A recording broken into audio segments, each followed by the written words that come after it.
Hello, bot fans. So the guys down at the arena tell me that they're about 2 minutes away from completion, but that's engineering minutes, so I'm expecting that's a little bit closer to 5. In the run-up to this, we are looking to have our first match be a 30-pound match between the notorious Colossal Avian and the slightly less notorious Goose. So if I could get those two robots to come on down to the box and prepare for load up. They'll be ready soon. Colossal Avian's waiting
All right, Goose and Colossal Avian, the arena is ready for you.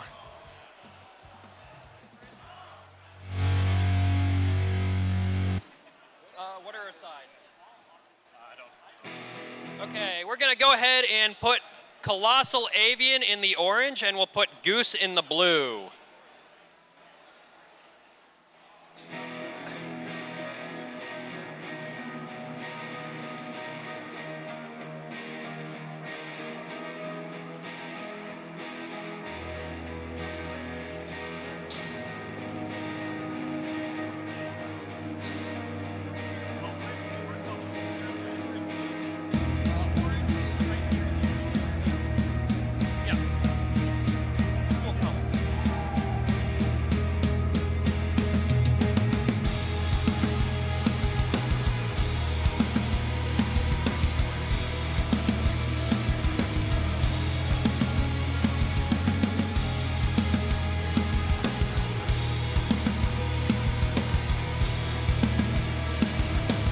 For my audience.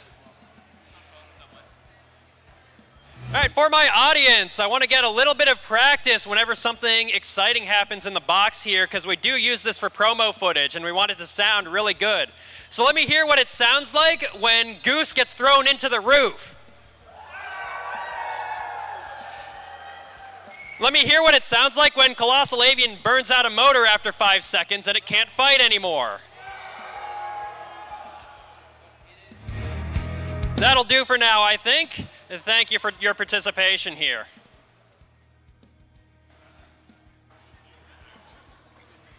Now, introducing these bots here, we've actually got a U of I alum match right off the bat. The bracket random generation can be cruel sometimes. Starting with our bot in the blue gear, that's going to be the bot which is farthest from me, closest to that external door, close to that arena. You're going to have to duck under these forks and duck under that weapon for a chance to survive. We've got Goose! And our bot in the orange corner, if you mess with this bird, you're going to get the bill. Specifically, the bill to replace all those components in your robot. We've got Colossal Avian!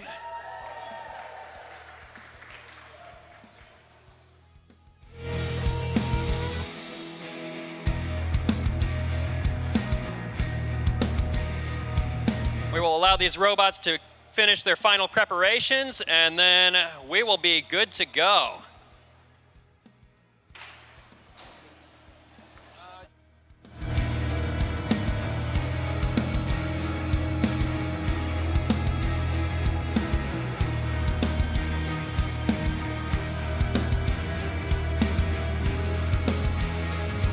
So you're going to go ahead and go into those color-coordinated corners.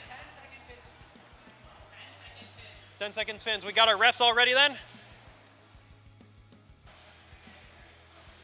Please, please, I have to count down first, lads. Thank you.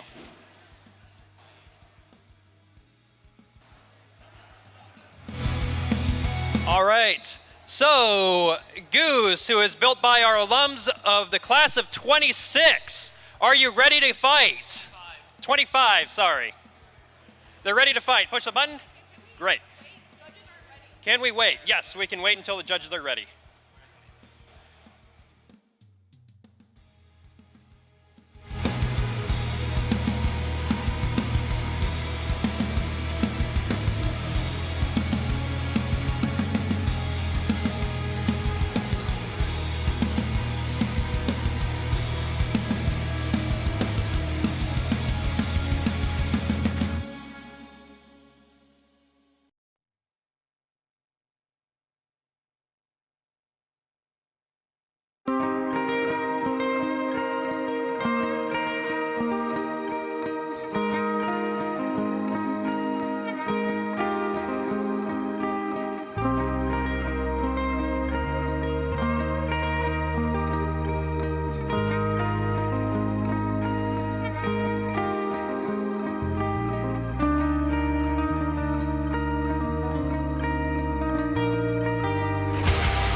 In there. Oh. There's not two L's, it's double O, double O.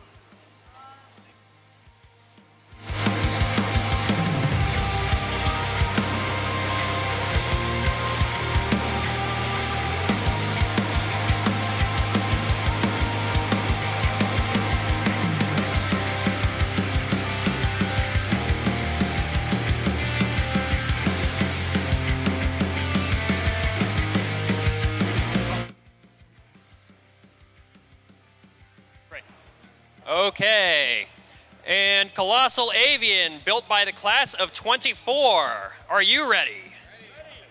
20, no, they're 24. I graduated with them.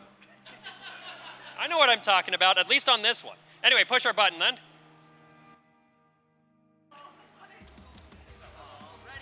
Okay, Colossal Avian is ready. Can we get a countdown for our start then? Is that not on stream? Okay. Yeah, it shows up on...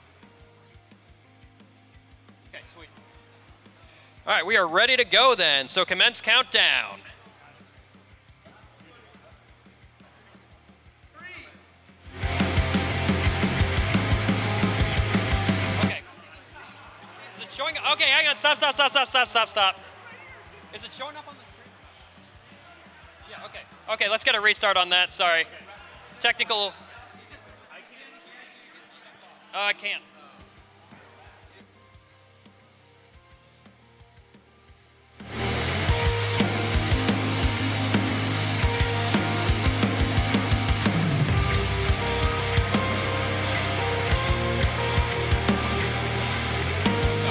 Okay, 3, 2, 1. Let's rumble, robots. Colossal Avian, quick for that engagement, getting tipped on its back, facing that devastating drum of Goose.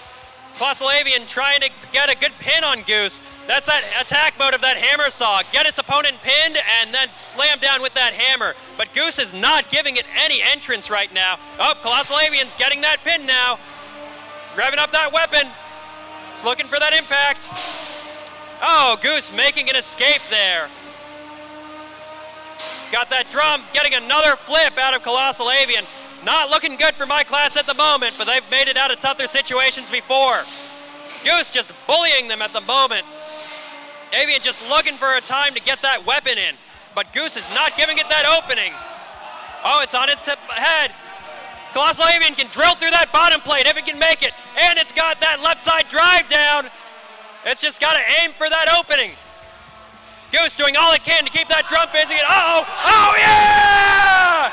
And into the guts of Goose. It's still driving, but for how much longer? I think I see a drive belt possibly dangling there. A Colossal Avian with another pin, and another strike home! Can we get a third? I see belts trailing out of Goose, and a tap on Goose! Tap out on Goose! Congratulations, Colossal Avian, for our first win of that event!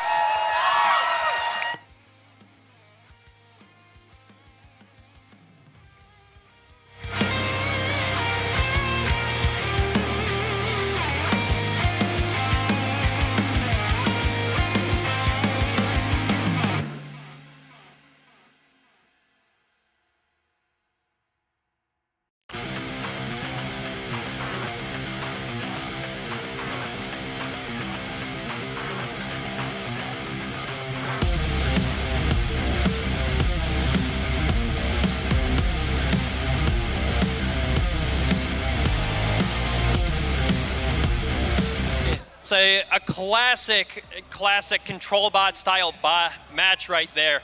Colossal Avian, once that gets control with those corralling forks, it's gonna bite into you. Goose doing a great job driving, but I guess it couldn't keep up with the onslaught.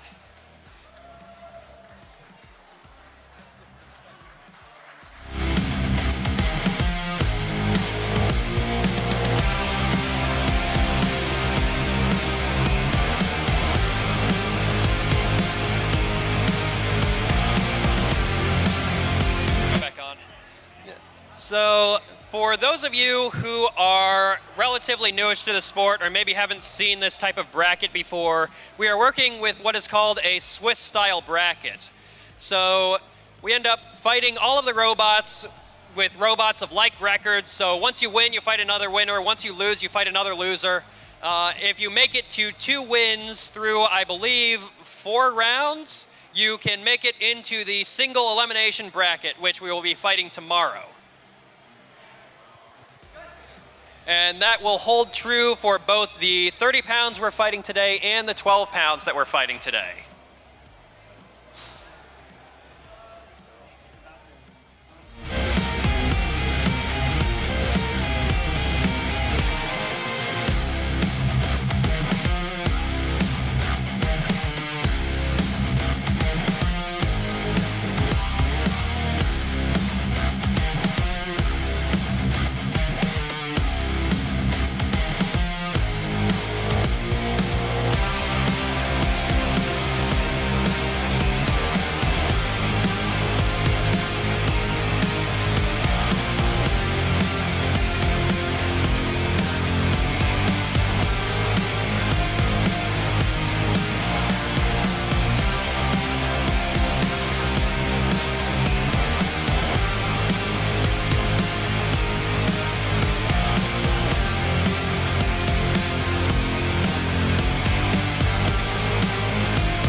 All right, bot fans. We're gonna go ahead and test one of our pneumatic flipper bots in the box here. It's not gonna be fighting just yet, but we're giving it a test because it's too explosive to test inside of our box. And then we will be fighting Quack versus Steel Lukey coming up next, another in our 30-pound brackets.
All right, bot fans. Our next fight is taking the box.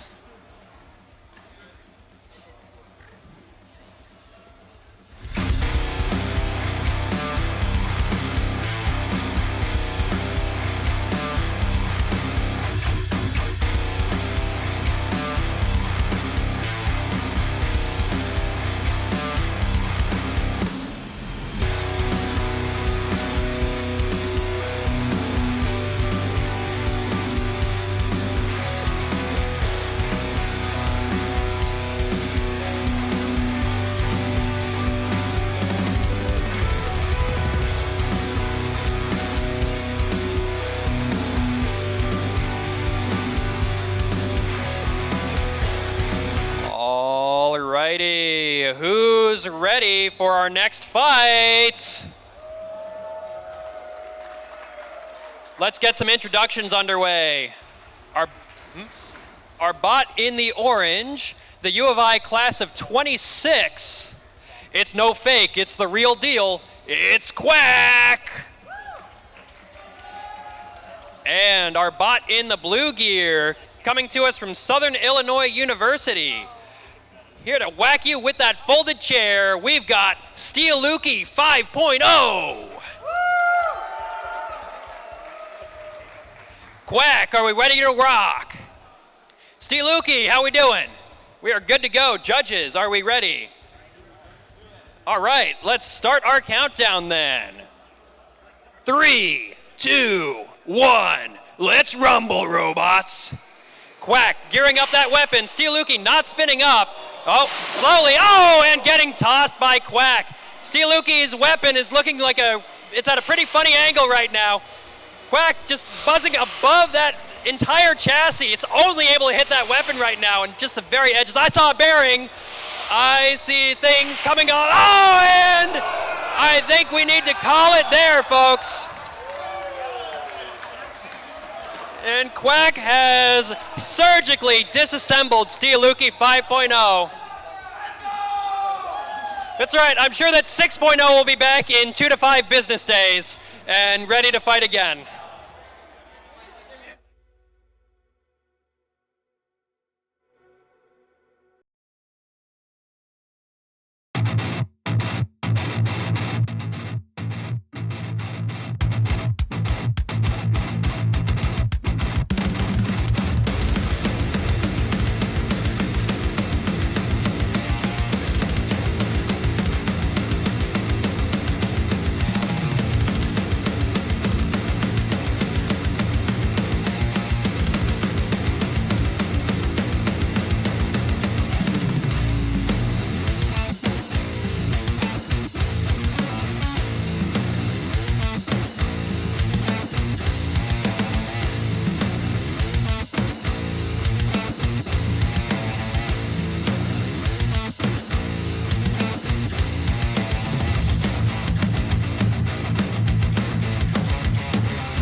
So I've got with me Ryan Tao, driver and chief engineer for Quack.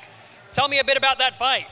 So this is actually really special to us. This is the first time we've ever run this configuration of our robot. So our robot, Quack, is special because unlike other battle bots, our weapon actually is detachable, and we can put in different other weapons to suit our opponent. So we've currently tested our beater bar attachment, which you may see later, and also our big vert attachment, but we've never actually tested this before, so it's great to see that it works as we designed it. Yeah, I was seeing a lot of concerning clicking noises last time I saw that module. You get that all resolved then? So that clicking noise is actually a feature. That's just simply because the motor is so powerful that every time it clocks over, it makes a loud sound. Gotcha. It's not a problem, it's a feature. Great talking with you, Ryan. Thank you for having me.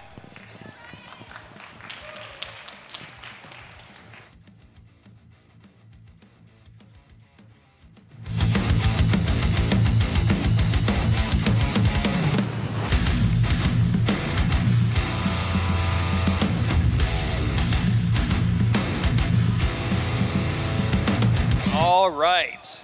So sounds like we've got another 30-pound fight gearing up here. Yep. Sweet.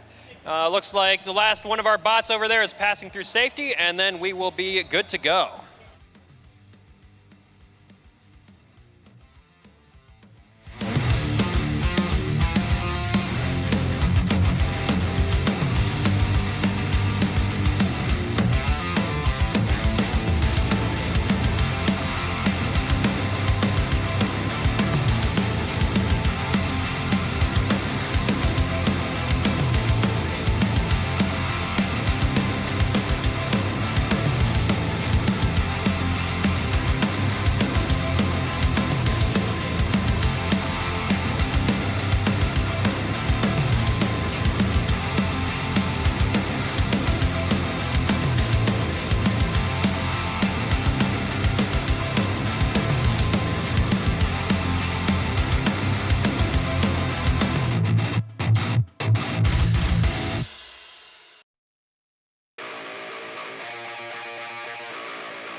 the orange gear, we've got Diane with the straw broom fighting Augustia with the yellow Milwaukee vacuum.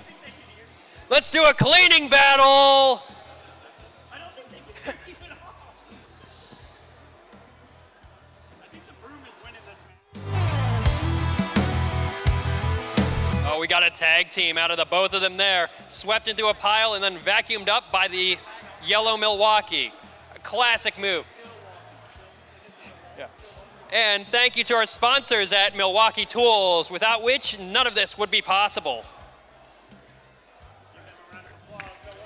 Yeah. Let's get a round of applause for our sponsor at Milwaukee, too. Let them know that you love them.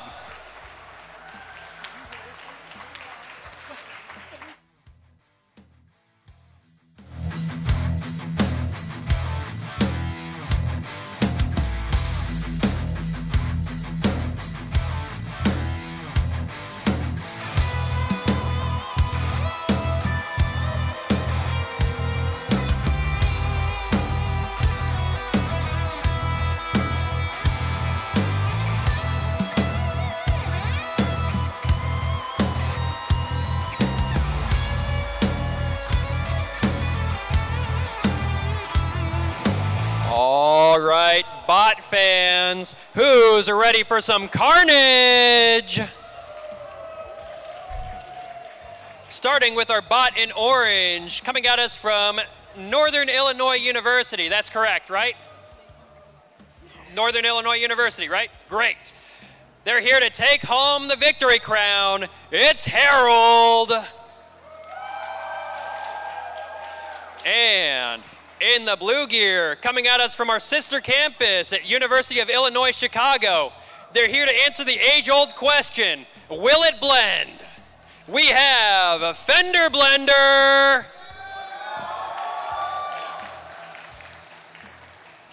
I think that side was a little louder. It's okay, we all have our favorites. Okay, they are removing their weapon locks and closing the doors. We'll give them a chance to do their twitch test, make sure everything's good. Harold, how are we feeling? Yeah. Yeah, systems check.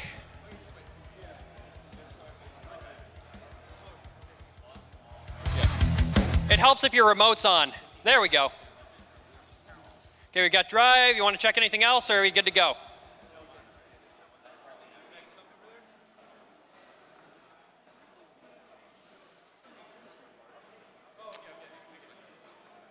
You know, one of those ears there is looking a little bent out. It was meant to look like that. Okay. Deliberate design choices. Yeah. We ready to go? Fender Blender, how are we looking? Okay, if you can make your thumbs up a little bit bigger, it's kind of hard to see through the polycarbonate. Great. Judges, are we ready to go? Thumbs down. Okay. A point proven. Okay.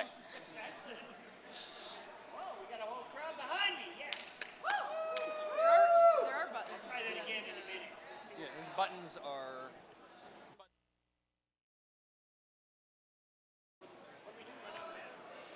Okay, what kind of problems are we facing? Are we like... we ran out of batteries in the transmitter, the old classic. What do they need, double A's? Oh, it's the lipos. What are they running, the Zorro? Okay.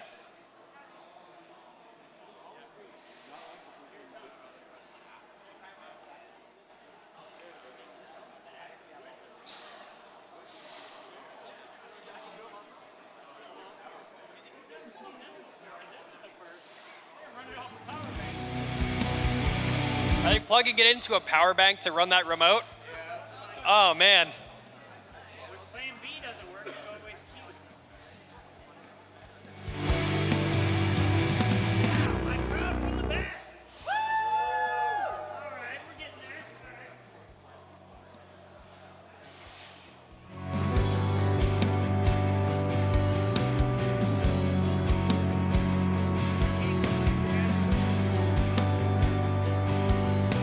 Yeah. We're going to ban you from the competition if anybody else runs out of batteries, so check them now.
Okay, looks like Fender Blender is trying the tried and true solution to all our problems, turning the robot off and on again.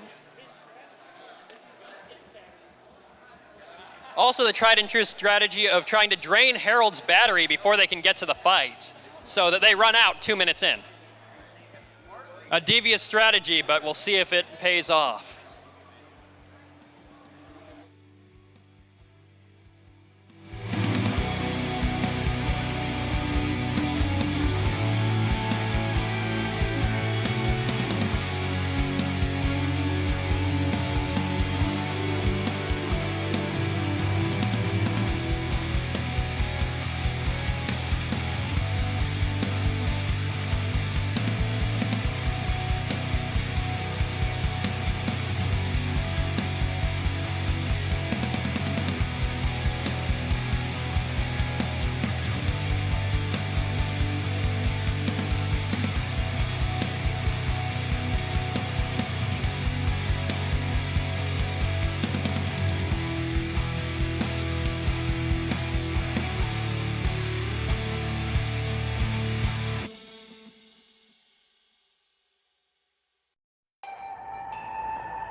Okay, how are we looking, Fender Blender?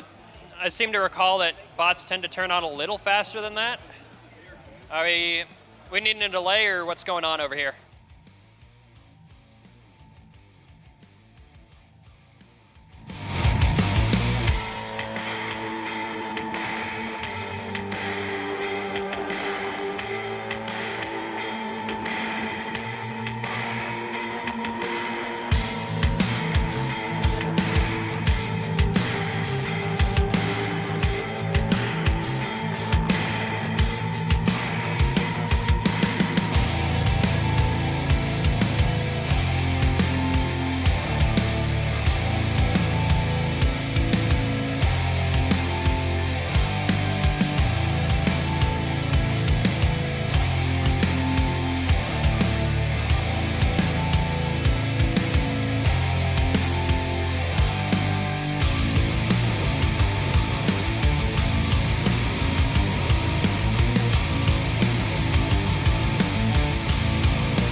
All right. Sounds like Fender Blender has had to forfeit that match, leaving your victor as Harold. Don't worry, most of our fights should be more intense than that, and we'll be back with you in just a moment to fight the next one.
Okay, looks like we're going to be... You're doing safety? Okay, looks like our giant pneumatic flipper bot's ready for safety. Who do we have here?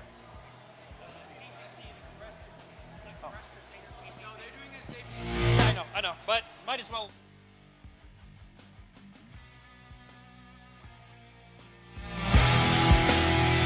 our bot here is called the Compressed Crusader, and this is a pneumatic style flipper which we cannot test in our smaller test box, probably because it's going to throw itself about 3 feet in the air.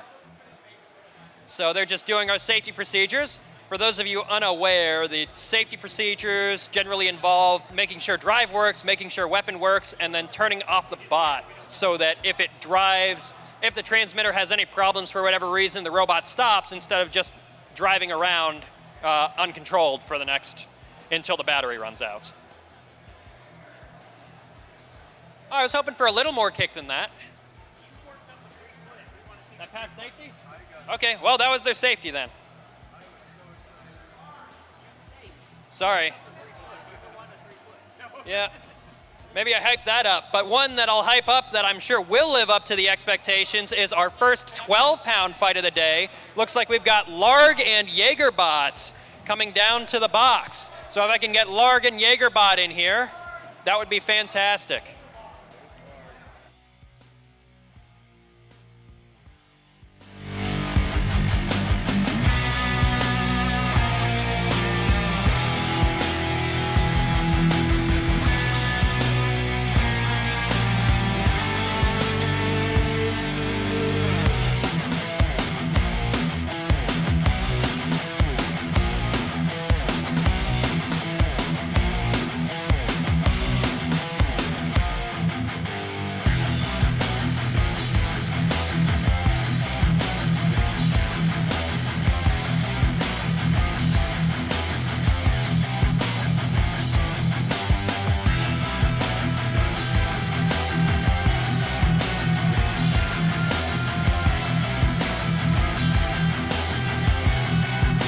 Funny, I said robot names and I don't see any robots around. Usually they appear around the time I start calling names on this funny list here, and then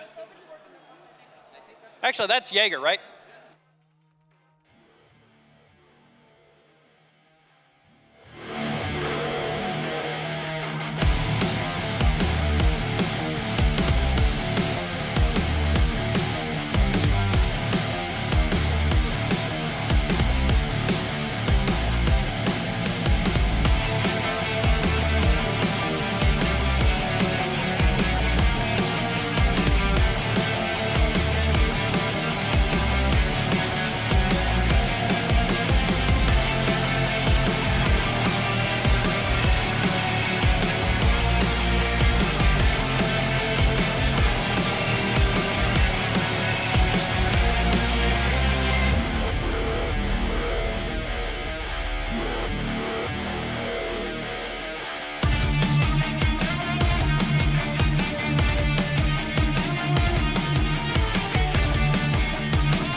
Okay, robot fans, who's ready for our next round of carnage?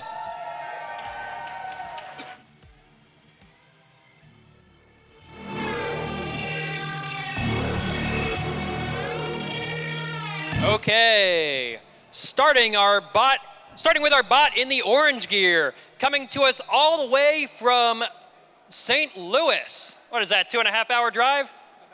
I make it a lot. Anyway, this bot is 35% ABV, atomization by volume. Let's hear it for JagerBot! And our bot in the blue gear, it's roughly the size of a barg. We've got Larg! Coming to us all the way from Ohio, so let's hear it for them. All right, JagerBot, how are we looking? I spy that weapon twitching. I spy those wheels moving. We ready to go? Sweet. And Larg, how are we looking?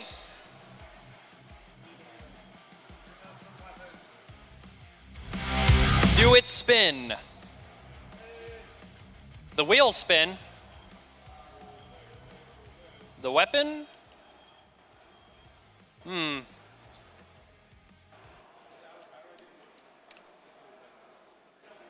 Yeah, I think I've seen the secret code for this before. You stick your joystick up, and then you stick it down, and then you stick it up and down again. Or no, it's like up, up, then down, down, and then left and right. Yeah. Left, right, left, right. Where's the B button on that remote? There we go. That weapon spins. Are you ready to fight? You had the code for extra life. Yeah. Okay, Larg, how are we looking? Okay, I can't see the thumbs up through the glass. So, they are ready. JagerBot is ready. Let's start our countdown. 3, 2, 1. Let's rumble, robots.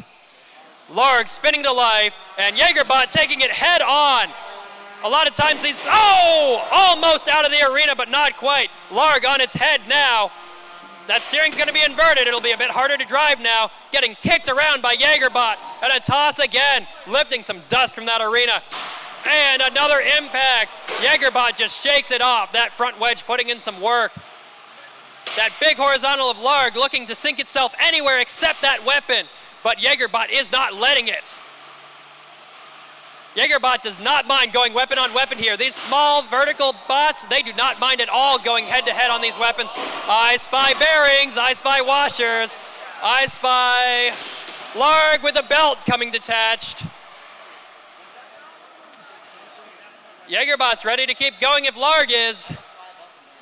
Oh, that weapon stopped too. We might have ourselves a control match now. In a control match here, I think that JagerBot might have the more advantageous geometry. That wedge able to get under its opponent and corral it around. Meanwhile, Larg is just relying on pure size and intimidation as it loses a pin there. 3, 4, 5, 6, and JagerBot releases that pin. Now these pins are going to be big points for the judges because it looks like this one will go to the judges unless we have a spontaneous revival of some weapon system here. We've got ourselves just under 90 seconds left in this fight for these bots to make their good impressions. Larg going head on with a ram attack, not doing a whole lot of damage here. Yeah, something's spinning up in there. Our judges are saying they can hear some weapon motor spinning, but no weapon going, which is going to be unfortunate. Hoping to grab any little purchase to any belt that's left and get any last moment of movement out of those weapons. Larg doing all it can to evade those pins by the JagerBot. And JagerBot trying to pin it, but Larg seems to be just a little bit too evasive for it to grab it consistently. Oh, good engagement, but it's fighting the floor as much as its opponent here with that wedge. We got 38 seconds. Oh, JagerBot pushing it around now, going for that other pin, not quite able to corral it into the corner.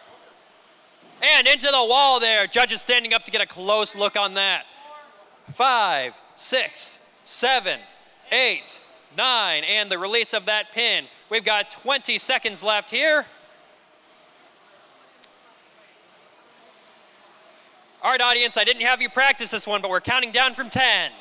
10, 9, 8, 7, 6, 5, 4, 3, 2, 1. And that is it. We are done. This one will go to our judges. Okay, judges want an inspection. Do either robot have a weapon? Jaegerbot. Hang on. The judges are asking for an examination of the weapons. Does your weapon spin? Okay, largest shot. Jaegerbot, does your weapon go? No spin on that weapon.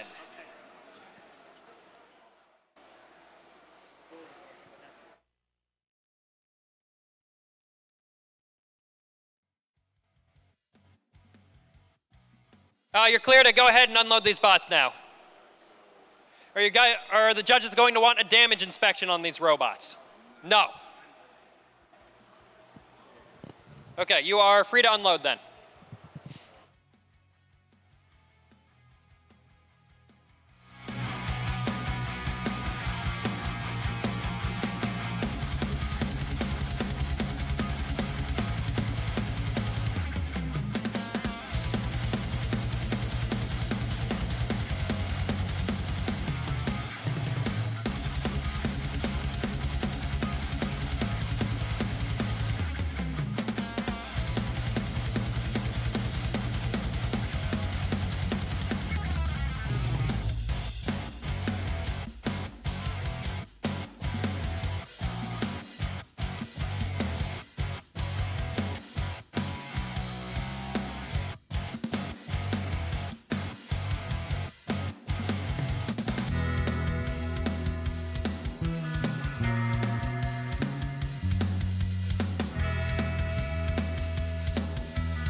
All right.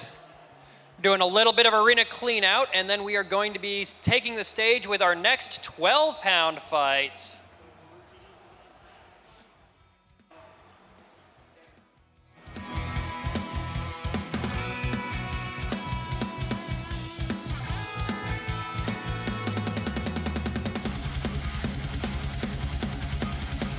All right. Now for our audience, we also have our judge's decision. Can I get a drum roll in the audience, please? For your victor of that last match, Jaegerbot!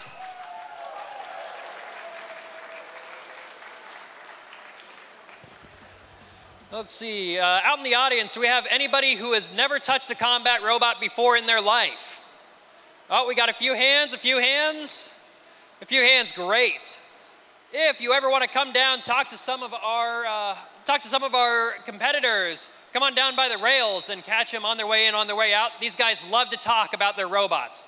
Seriously. Talk at your peril, because they probably won't stop talking about their robots. But catch them on the way in, catch them on the way out, ask them anything you want, and enjoy.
Okay, folks, we have our next fight loading into the arena. Another 12-pound fight for you.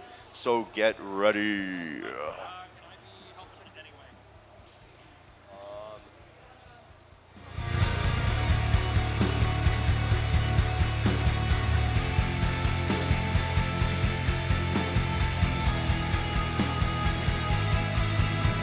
Okay, in the blue corner, hailing from the state of Nebraska, we got Catabatic.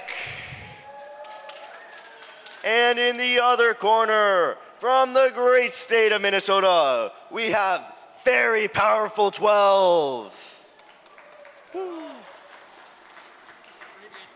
Okay, folks, we're gonna do our ready trek. Catabatic, are you ready? Over there.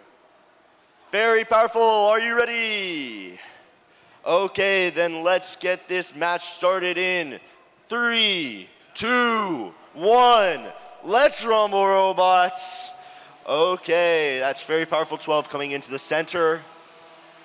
Looking for a hit, and that is Very Powerful onto its back, slamming into the steel on the floor, uprighting itself on the kick plates. Let's see, Catabatic looks to be looking for its shot here. And we almost had a pin from Catabatic, but not yet to see it. Very Powerful going straight into Catabatic here, and Cat is Very Powerful upside down. Once again, it looks like that weapon is hitting on the steel panels when it goes upside down, and that is a small hit into the front forks on Catabatic. Very Powerful and Catabatic spinning in the center, trying to meet head on. And that's a big pin into the wall from Very Powerful. Another pin into the wall. Catabatic struggling to stay up. Very Powerful looking for its next hit here. Can it find its shot? Catabatic looks like it's kind of struggling with the drive, but that is Very Powerful, struggling to get upright here. Once again, we're seeing a combination of gyro and the weapon hitting on the floors, and that is the fork block on Catabatic getting absolutely shredded as Very Powerful is doing spins. One looking for the pin. We almost had a pin from Catabatic, and instead Very Powerful escapes, albeit in the corner and upside down. Can Catabatic get the next pin here? And instead, no! Very Powerful reverses it, getting some good hits into the front of the arm. Both robots struggling to find their bearing here. Very Powerful. Heavy gyro tipping it over, it seems like, struggling to get upright. This is some very impressive gymnastics over here. But let's see, can Catabatic catch up? We only have 1 minute, 10 seconds left, and we're getting flashbacks to last year as we see Catabatic's forks going under the steel plates. Let's see if the floors can hold up this time. Very Powerful. I've never seen a robot move like that before, but it's upright now and it's looking for this final hit. Only 50 seconds left in the match. Both robots meeting head on. Sparks are flying, but I'm not seeing much damage to either robot besides Cosmetic. Big hit! Catabatic sent spinning as Very Powerful is trying to get as much damage as possible here. Only 35 seconds. Meeting in the center. It looks like neither robot can overpower the other, and that's Very Powerful trying to pin Catabatic into the corner, flipped upside down, and that is finally a hit from Catabatic on a Very Powerful. Very Powerful manages to get upright. Was that damage enough? Only 18 seconds left. May go to judge's decision here. Both robots up against the wall, meeting in the center now. Sparks are flying, only 10 seconds left. Can Catabatic get this last damage here? 4, 3, 2, 1, and that is the fight. This will be going to judge's decision, folks.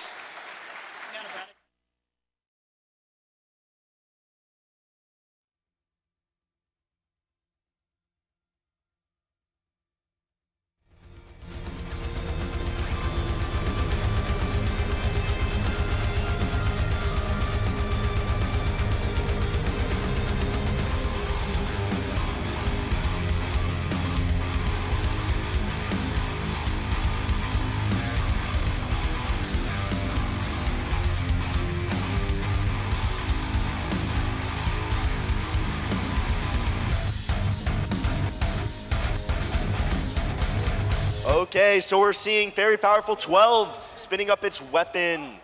And We have fully functional drive on Very Powerful 12. Meanwhile, there was some debate from the staff about whether or not Catabatic had seen damage to its weapon motor. No arm motor, but it does have full drive and its weapon motor. So as this goes into judge's decision, that missing arm motor could be the difference between a win and a loss for Catabatic.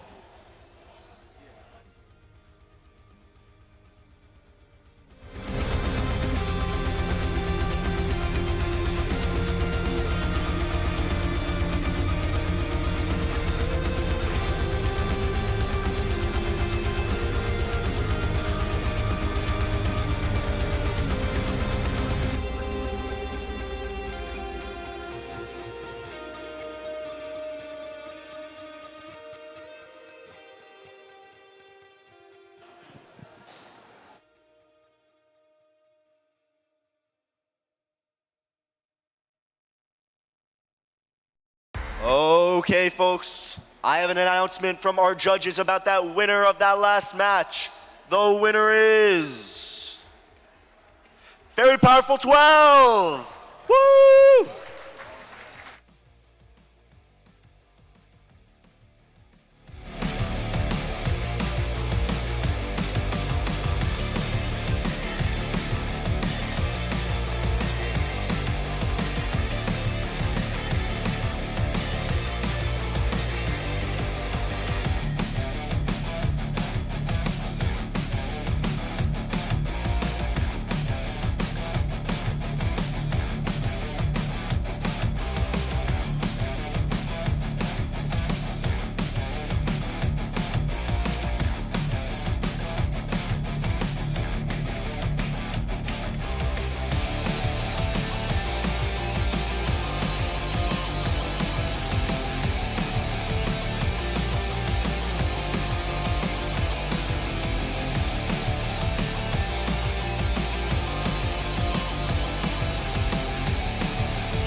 Okay, folks, announcement number 1.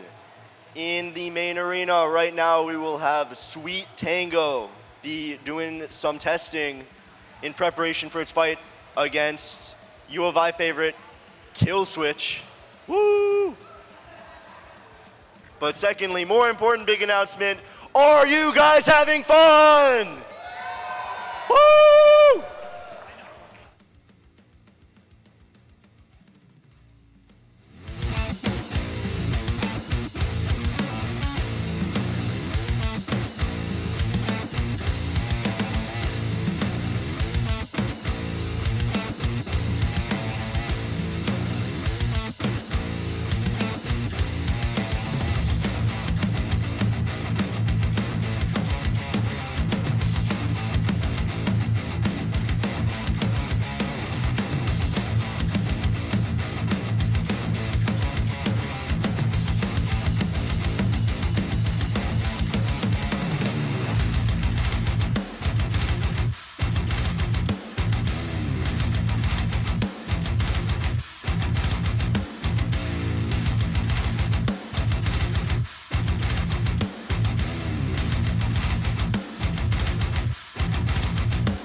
Bonus announcement.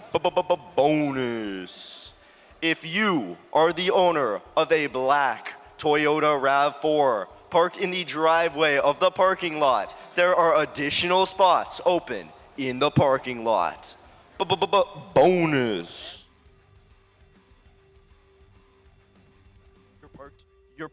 You're parked illegally, by the way.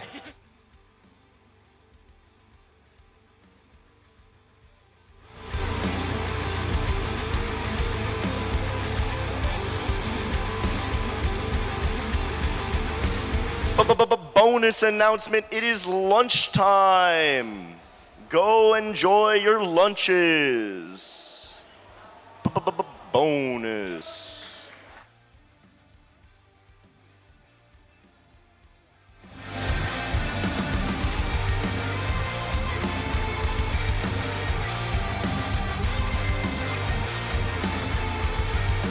One hour lunch break.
Okay, folks, we are back from the lunch break, and we are getting ready for our next 30-pound fight for Robobrawl 2026.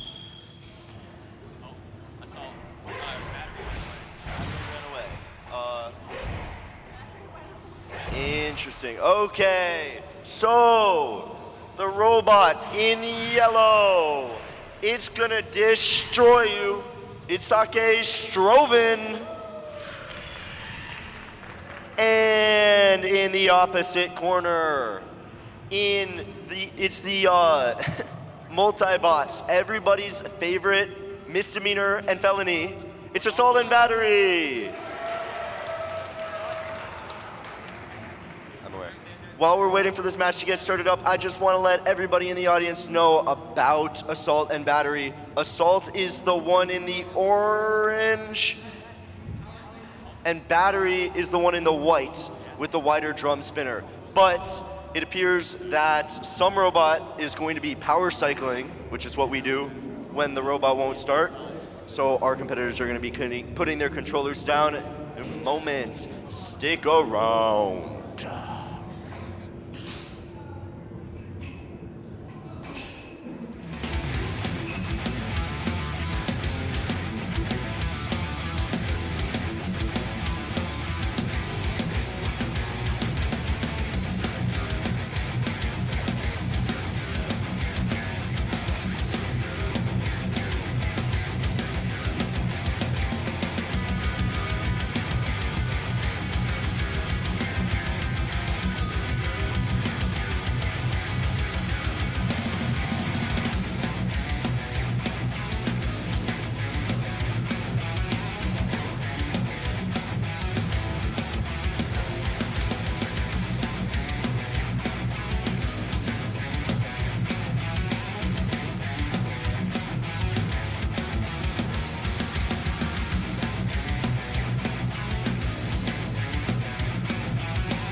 Okay, once again, these robots need no introduction because I've already introduced them, but in the yellow, it's Sake Stroven, and the multi-bots are Assault and Battery.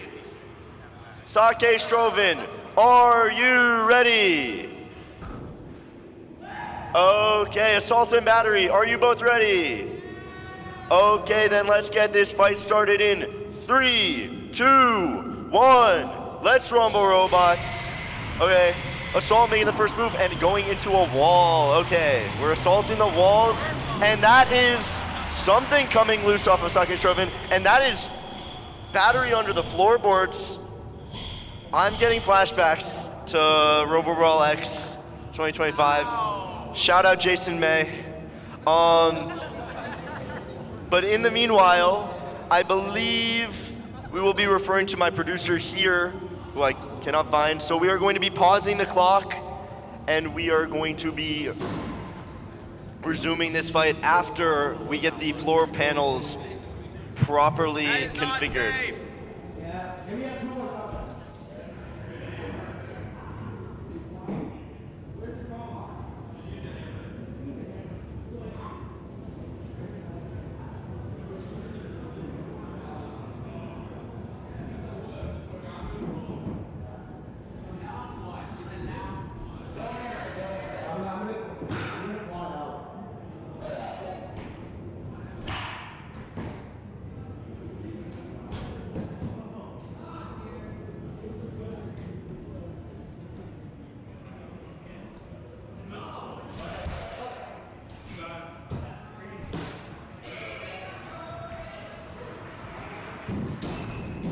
And we're getting a round of applause for the floorboards, which are fixed.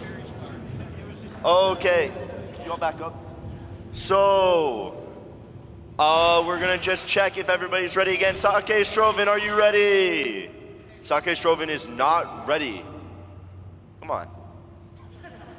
Okay, Sake Stroven's ready. Assault, Battery, are you ready? Woo! Okay, then let's get this match resumed in 3, 2, 1. Let's resume, robots. Battery also assaulting the wall. And now Sake Stroven is looking for some sort of pin. Going over Battery right here. As that is, I believe, that is the forks of Sake Stroven struggling to get under. I think that's a hammer coming down and a big hit from a small robot onto Sake Stroven. And that is one of the wheels coming out. Just a reminder, oh, we got friendly fire here! Assault and Battery. Let's go. And Battery, living true to its name, has definitely taken out its own teammate here, but all the robots here have stopped.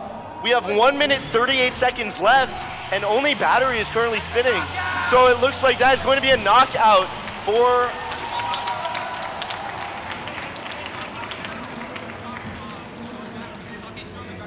Assault and Battery is your winner.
All right, folks, we've got another match coming up. We've got, in the orange corner, we've got Up Yours from College of DuPage.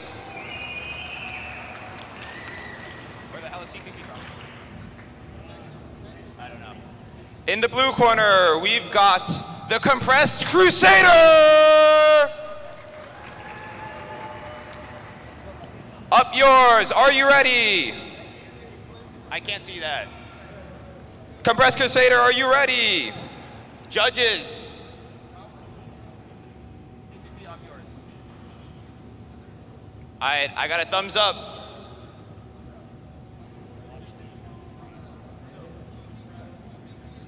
Give us a second, judges are deliberating. We're good?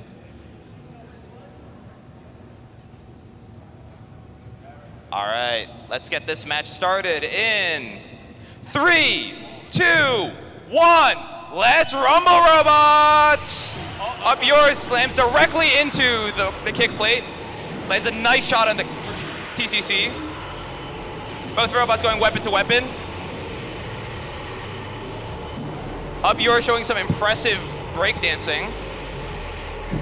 It does a 360 before it likes to attack.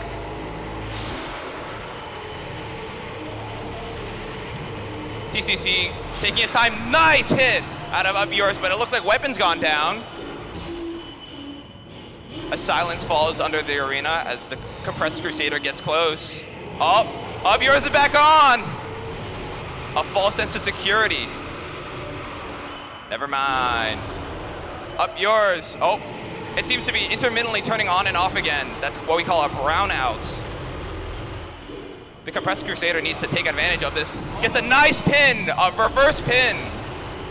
Gets them stuck in the corner. Up Yours is able to make it out a little bit. These brownouts are really plaguing Up Yours. Compressed Crusader seeming to be a little bit timid, not wanting to go directly weapon to weapon. Nice hit from Up Yours directly to the back left with a direct pin right back, but it doesn't look like there's going to be that much damage going on right now. Compressed Crusader going a little bit more aggressive. We're all waiting for the big flip. Ooh, nice hit from Up Yours, and it turns off again.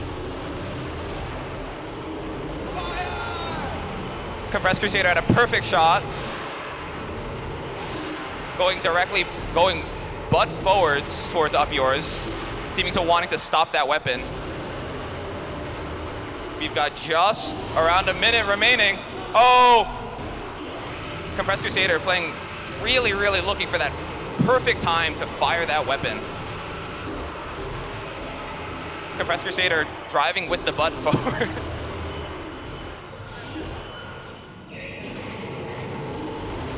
Both robots seeming to not want to actually fight anymore. Oh, never mind. Nice face hit. We've got just around 30 seconds remaining. Oh no! What a close. TCC is so close to picking up this robot. Oh, here's your chance. Oh, TCC backing off. Okay. We've got around 15 seconds remaining. As we're gonna count this one out, this one's likely going to the judges. 9, 8, 7, 6, 5, 4, 3, 2, 1. And that's right, this one's going to the judges.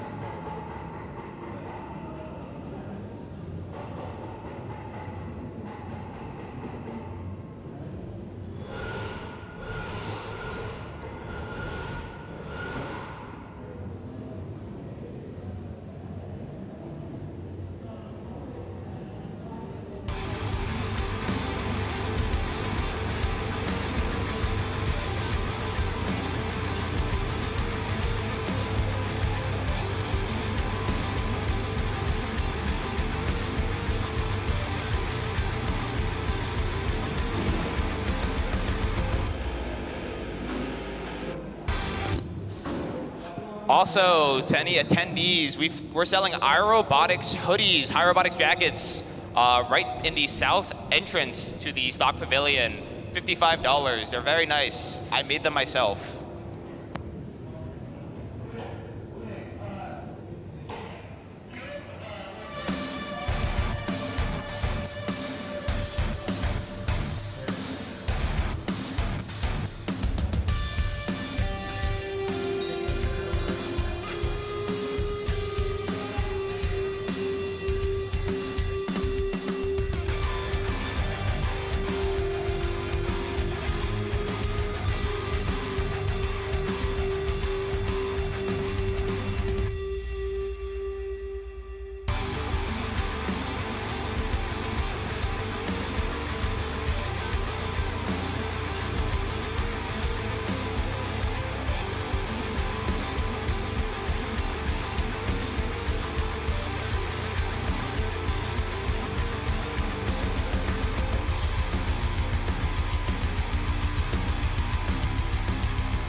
We've got a judge's decision for that most recent fight, Up Yours versus the Compressed Crusader. After a short deliberation, the judges have decided with a unanimous vote for Up Yours!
All right, folks.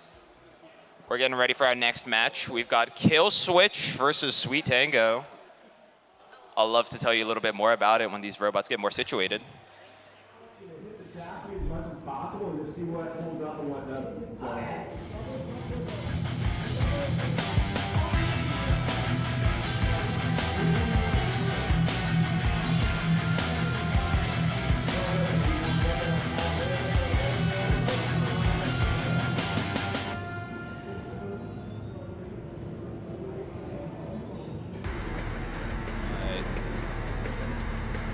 We've got robots removing weapon locks. I'll get into, in order to save time, let's do some introductions real quick. In the blue corner, we've got the junior team of iRobotics, our hometown hero. We've got Kill Switch!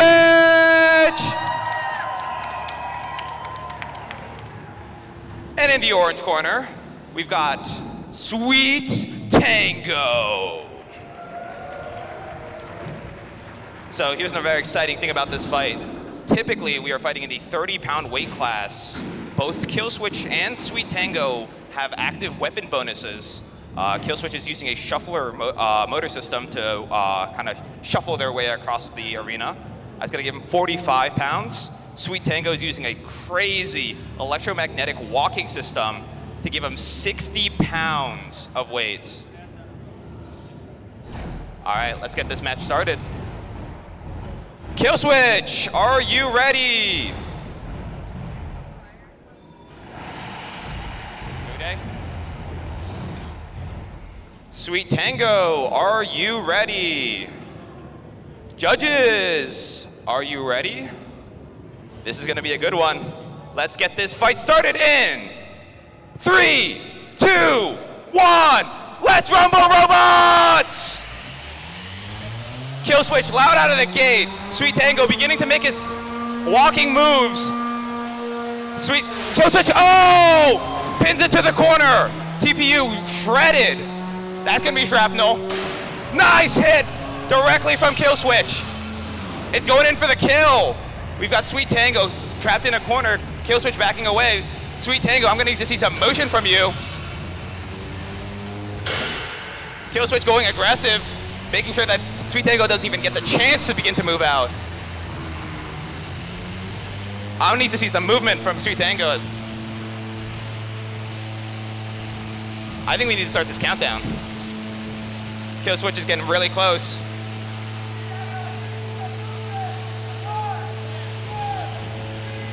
Four, 5, 6, 7, 8, 9, 10. That is a knockout for. Congratulations to Kill Switch.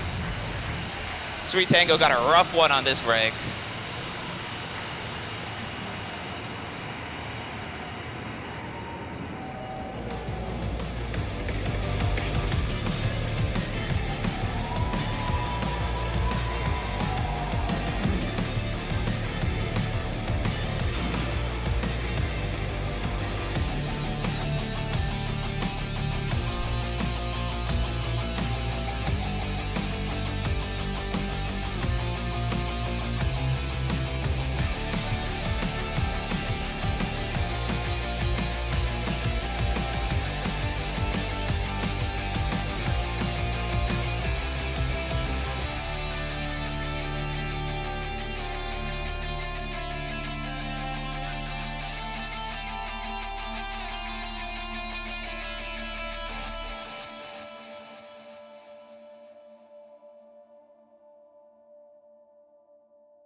Hello, robot fans. How are we feeling this afternoon? Yeah. Well, you know, if you're not excited about this, we can just shut this all down now. There's no need to come back Sunday. You can all sleep in. So I ask you one more time, how are you all feeling? That's more like it. We've got ourselves another 30-pound match brewing up in the box here.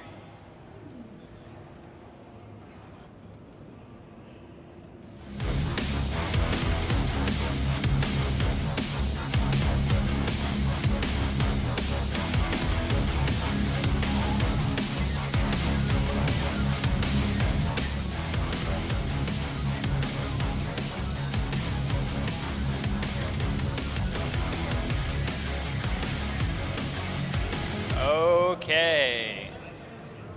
Starting with our bot in the blue gear. This robot's gonna...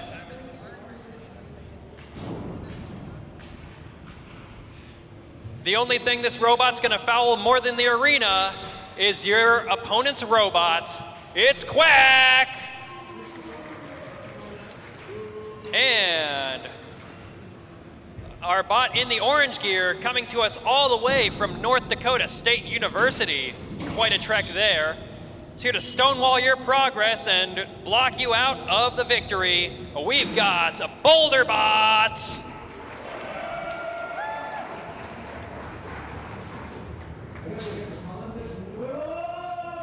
Both teams are now activating power and removing weapons.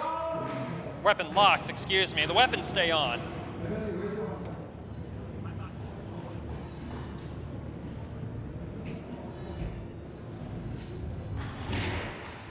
And the doors are closed. The only way that one of these robots is going to come out is in pieces. Hey, Boulderbot, you ready to go? Hey, Quack, are we ready? They're ready. Judges, are we ready? Then let's start our countdown. 3, 2, 1. Let's rumble, robots. Boulderbot revving to life. Quack not to be outdone, sounding like a jet engine with an immediate punt of Boulderbot out of the arena and splitting that top plate off. Woo! Some of these matches go fast and some of them go really fast. Woo! Ryan, we needed to pad this one out. You want a second shot? No, North Dakota's tapping out. Your victor is Quack.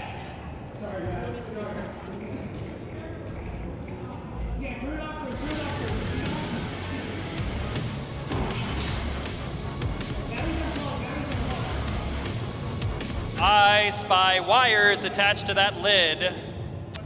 Oh, okay. Sweet.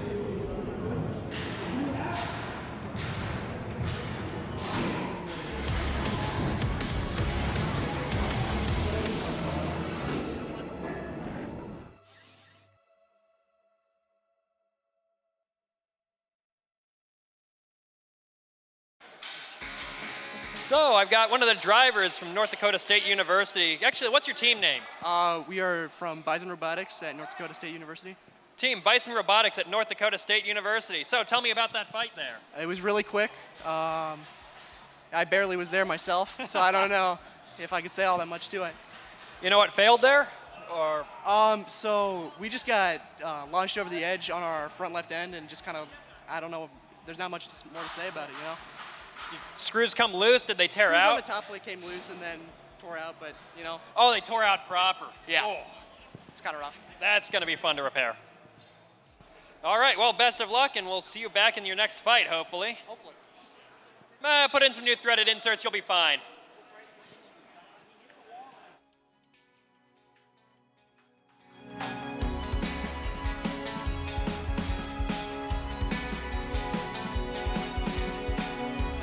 All right, so we've got a little bit of an interesting weapon test going on over here. So Kogan Benarian, driver and chief engineer of Goose, is testing out his flywheel system. Now, if you're familiar with any of the combat robotics, especially as you get into the higher weight classes, you'll know that as you spin these large pieces of mass around, it generates a gyroscopic effect, which messes with your driving and really messes with your steering. But what Kogan's done is he's attached a flywheel to his robot as well, that he spins in the opposite direction to try and counteract some of that. I'm not sure how well that's working out for him right now, but he's trying to test that. He's just scraping the floor at the moment. I'm assuming that's intentional.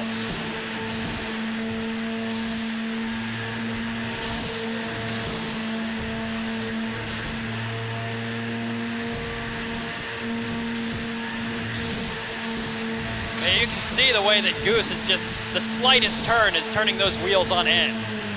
So you can get an idea of the serious amount of power that's in this thing too.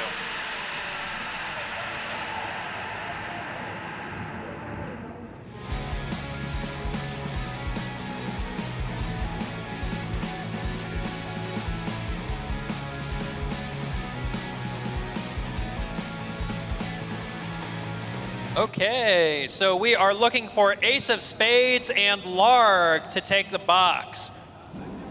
Ace of Spades and Larg, please make your way down to the box.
All right, robot fans, let's hear it for the return of our 12-pound brackets.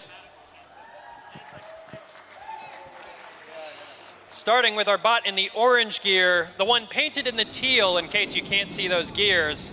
You're gonna need more than a mark when this bot's through with you. It's Larg. And in the blue gear, our bot in white. It's gonna put you 6 feet under. It's the Ace of Spades. Larg, how are we feeling? Ace of Spades. They're good. Judges, are we ready?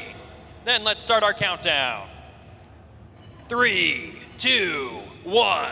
Let's rumble, robots. Both of these horizontal spinners revving to life here. Larg probably has the center of mass, or not the center of mass, the inertia bonus here. Or it has an edge on the inertia is what I'm trying to say here, if I could learn to talk. But that's not gonna help it at all if it can't spin that weapon up. Ace of Spades, however, does have a quicker spin-up time, it looks like, that might have disabled Larg's weapon. Now, Larg is not intimidated by this at all. It's just ramming head first that weapon into Ace of Spades. I suppose it's better to take the impacts there than any other part of its body.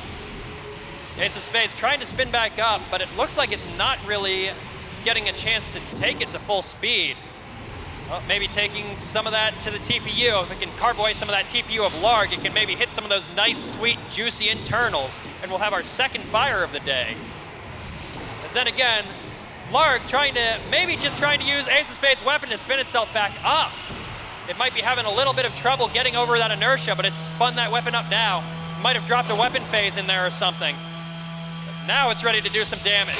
Oh! Big amounts of impact. Am I seeing smoke? Maybe, maybe not. But I think Larg might have dropped a wire phase there, so it needs any sort of kickstart to get that weapon spinning again. Meanwhile, Ace of Spades is also stopped as we've got 90 seconds left in this fight. We might have ourselves a pushing match here, and we've got a pin out of Larg. And Ace of Spades escapes. But can it get enough distance to get that weapon going? Can it even get that weapon going to begin with? There we go. Larg with a kick gets that weapon going again. Oh! Big impacts, but one has to wonder if it's dealing more damage to Ace of Spades or itself knocking itself around there. Maybe it can even smack that weapon into the wall to get it spinning.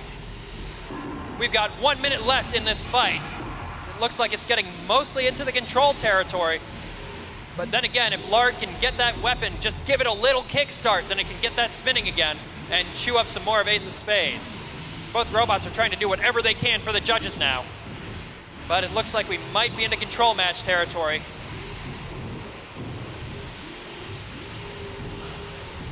This is where the mind games are played, and this is where the judges' decisions are won, as we've got 30 seconds left in this fight. Might have ourselves another countdown situation here, unless Larg can maybe even use some of its own chassis momentum to spin that weapon back up again. They're just pushing each other around as we've got 10, 9, 8, 7, 6, 5, 4, 3, 2, 1, and that is it. We are done. This one will go to our judges. Okay, I believe that our judges are looking for some functionality checks. The judges would like to see both robots drive to their respective corners, if you will.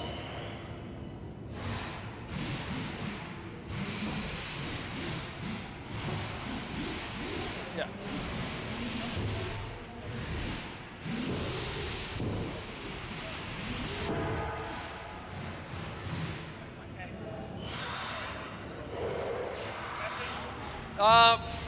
They're looking for a weapon check on Larg. I'm assuming you're in that situation where you've lost a phase. Yeah, so partial functionalities.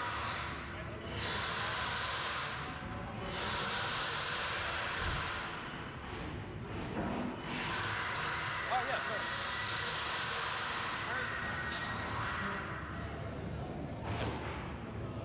All right, looks like going into judging, both bots have fully functional drivetrains. Larg's got a partially functional weapon, and Ace of Spades' weapon is knocked out completely. And for those of you in the audience, if you want to remember a bit of what you've seen here today, take home some of the action, then by the main entry doors, over there with Christy, you can see Christy, wave Christy. There we go. We are selling iRobotics branded hoodies. So you can take some of this home with you.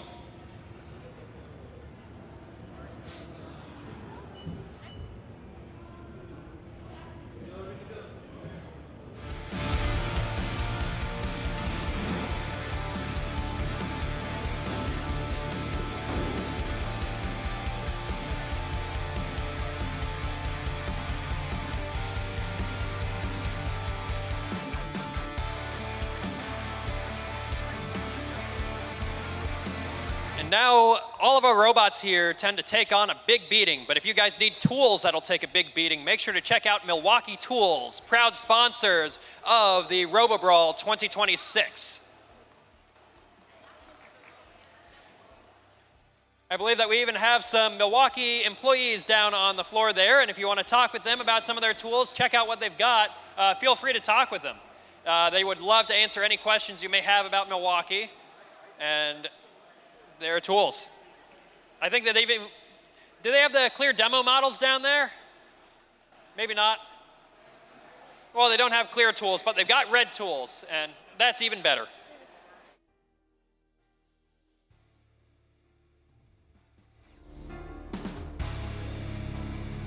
And our judges have reached a decision in that last match. Was that a split decision? In a unanimous but very close ruling, the judges have ruled, can I get a drum roll, for the victor of that last match, Larg.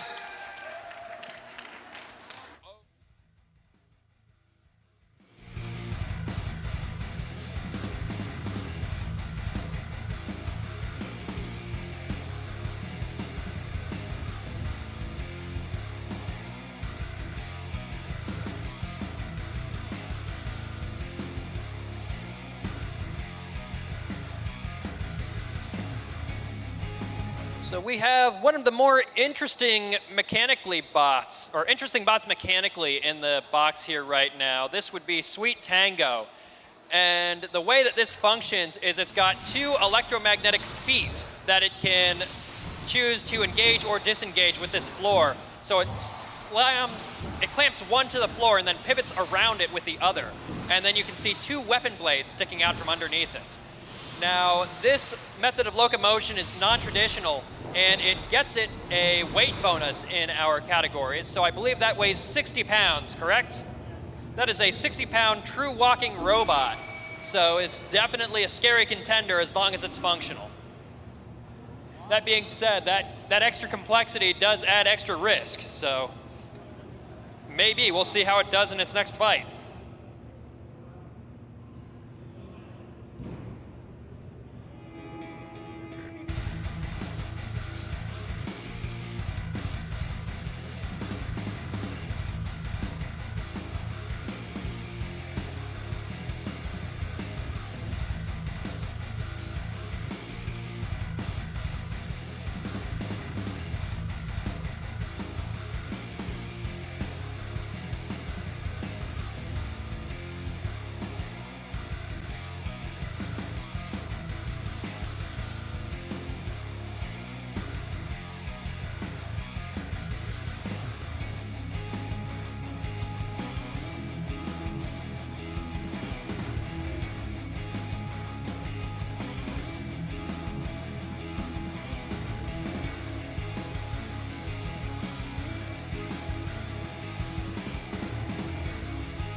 All right, next in our fight, we are looking for Amp and Catabatic. They are both here, great.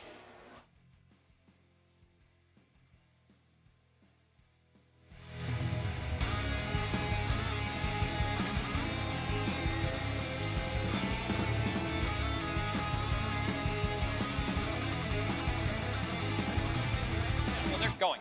All right, on deck, looks like we've got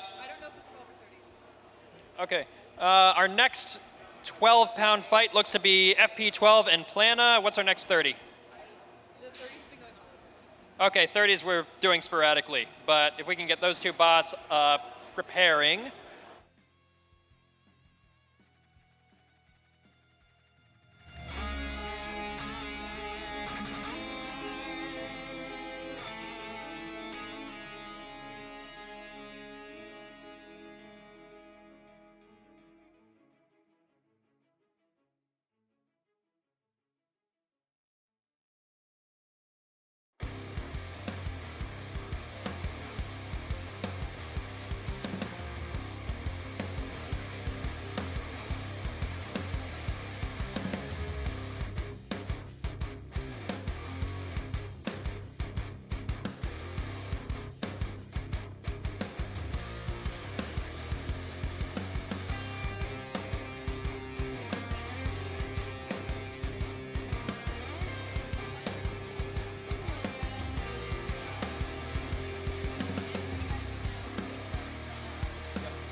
So out in the audience here, do we have anybody who has never done anything with combat robotics before?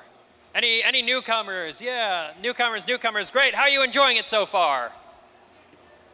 Yeah. Now, if you're looking at getting a taste of the action yourself, you definitely don't have to be a school team to do so. And we've got a lot of school teams, but also a lot of hobbyist teams. And there are also lighter weight classes that you can get into too. You can do 1-pound robots, 3-pound robots. Those are great places to get started. 3D printed 1-pound robots, super easy place to start. Super cheap, really nice to get into it. If you want to learn more, talk with any of our people down on the floor. They probably won't stop talking to you if you do, so fair warning. But yeah. And with that, let's get to our match. Our bot in the orange gear, which is painted blue and pink. Here to give you a lesson in kinematics, we've got Catabatic. And our bot in the blue gear, sporting the classy black and white color scheme. You're not going to be able to resist this bot's power. It's AMP. AMP is coming to us out of Kansas City. And Catabatic is Nebraska once again. So how are we looking, Catabatic? We ready to go? Catabatic is ready. How are we looking, AMP? AMP is ready. Judges, we good? We good. Let's start our countdown then. 3, 2, 1. Let's rumble, robots. So we've got ourselves a classic drum spinner versus hammer saw style match right here in the 12s. Catabatic's wedge is doing a good job of taking all of that drum energy. So Catabatic's got a pin there, but he does not want to send that weapon into that drum. Those drums are very scary, and these hammer saws are very much precision attack bots. They're aiming for those juicy internals, and they want to hit just those. He's worried he'd probably break that weapon or break that arm if he went head-to-head with that drum. Oh, that's 2 drums. Interesting. So AMP there is sporting a double drum configuration, which is an intriguing approach. Catabatic not quite getting another pin there, but he's fishing for it. So the way these hammer saws work is they look to get a pin, they look to pin the opponent in a place where they can slam that weapon into something that's weaker. Some of those carbon fiber top plates, maybe hit a side plate, anything but the weapon basically. So they pin them, they spin up that weapon, and then they slam it down, and that's their attack. We've got just under 2 minutes left in this match. Looks like Catabatic might be getting a little bit impatient. I see some of that weapon spinning up. AMP just giving it the slip here. Refusing to get pinned there. Oh, good pin there. Catabatic bringing that arm down, but not quite able to reach it. Oh, spinning up into that carbon fiber. Oh, we got holes in the carbon fiber. We got smoke. What kind of smoke is that? That doesn't look like, oh, I see fire. There we go. And Catabatic hits its mark, and we've got our second Lyco fire of the day. Let's see, are we clearing out for this? Okay, no, we do not need to clear out the audience. The power of technology will vent out that smoke. Oh, you can see it's bad. We've got some of that floor smoke in addition to that floating smoke. That is not happy. I think it burned the ESC initially, probably short, yeah. It probably shorted the ESC and then burnt out the battery like that.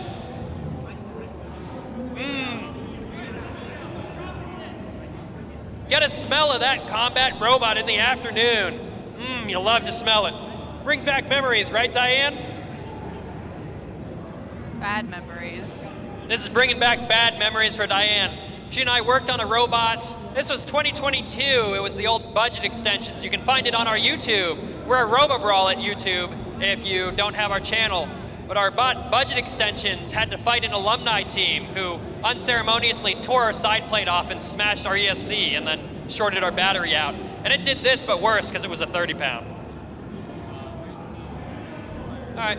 Yeah, we're just gonna chill for a little bit, let our ventilation do its job, and then come back at you with some more hot action here soon.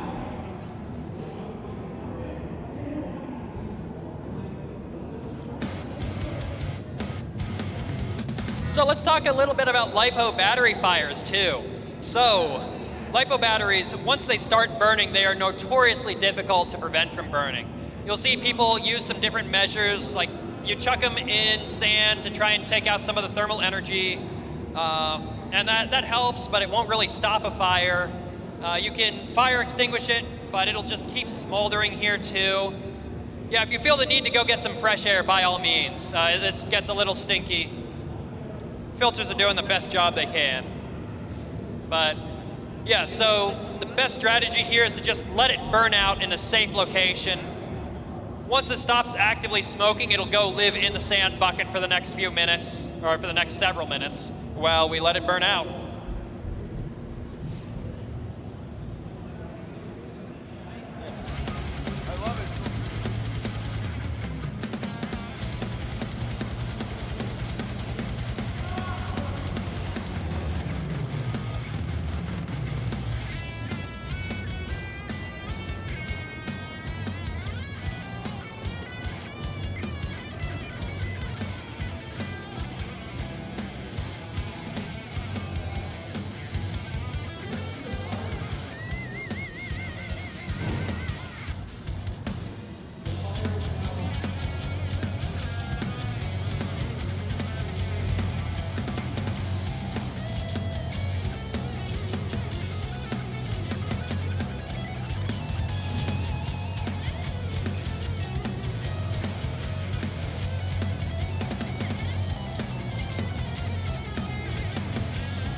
Let's give a huge hand to our safety team down there dealing with the fire and the ventilation.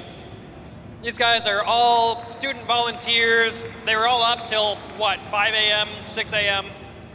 I don't think they got very much sleep last night, point being to put together this event. My name's Uday. I am the president of Robobrawl. Thank you everyone to the safety team. If you guys want to move a little bit away from the doors, just like a little bit more, but hopefully our great ventilation system will clear out the smoke by itself. Thank you. I'm not a big soda guy.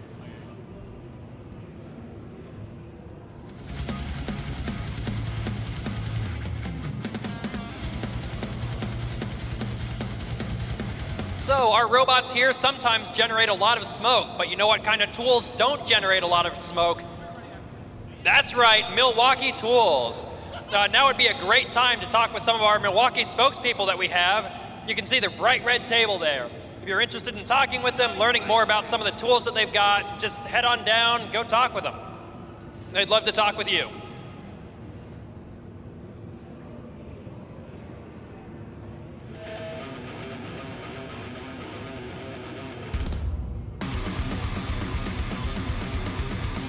All right, so what you're seeing here is we have to completely let that bot that is on fire completely go out because there's no other way of putting that out. So it will be a little bit if you do want to get away from the door there, just so that that smoke is the furthest from you. And yeah, feel free to check out plenty of Milwaukee and take a little bit of break if you like there, so because that's going to take a little bit. So, hey Mike, I know that Robobrawl at UIUC is running a 1 pound fight here in 2 weeks during the UIUC Engineering Open House. But if I want to catch even more robot fighting action, where should I go? Fantastic question, David. So a couple different options here. There are several websites you can go on. One of the websites that a lot of these competitors you see here will use something called Robot Combat Events, where you will find events all over the place. A couple of events that come to mind, I know not too far from here, St. Louis area. On April 19th, there is one in St. Louis. That is part of a Comic-Con. And there you're going to find ant weight, plastic ant weight, and beetle weight, hosted by SEMO Combat Robotics. I think there's several other events that also go on through the area, but feel free to go to robotcombatevents.com and get all the action there, and you can find out what robots are where, what kind of registrations there, all of that good kind of stuff. And now I thought I heard something about a competition in Peoria, which is a lot closer to us a little bit later in the summer. I hear more about that? Yeah, Peoria is going to take place at an active mall in Peoria. And what SEMO Combat Robotics will be doing is they will be in an active mall, but they are taking over the Sears store inside the mall and setting up their arenas inside the Sears store there. That is going to be July 17th, I believe, but you can go on, again, Robot Combat Events and check out the events there. And all the action, there's several other events that going on all over. I know there's a Comic-Con coming up in Indiana, hosted by, let's see, I'm trying to think, there's all kinds of, oh, that's Circle PopCon. I think that's coming up as well. But feel free to check all that action out there. There's plenty of robots. If you are interested, let's say you want to learn how to build a kit or know somebody that would love to get interested, by all means, there are plenty of individuals here today that would be honored to give you a little bit of information on how to get started. Some of this comes from kits that you can buy to get started. Some of it is 3D printed. However, there are tons of avenues and information and a wealth of knowledge just circling you here today. So feel free to ask anybody there and see if you can get all that information on how to get going and get yourself involved in what is a fantastic community. That's great. Thanks, Mike. I'm sure that everybody staring down at their phones right now was feverishly writing down every word you were saying. But if not, make sure to check out robotcombatevents.com, where you can find all sorts of different fights all through the area. There's a whole... Sorry. Yeah. There's a whole Midwest League, actually, that fights all through this area. So make sure to check that out, too.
Hello, Mr. Ben. Where are you? Ben. Benjamin Schwab. Schwab. Ben Schwab, you're needed at the arena.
right, ladies and gentlemen, while we got some time to kill, it's time to break out those phones. It's trivia time.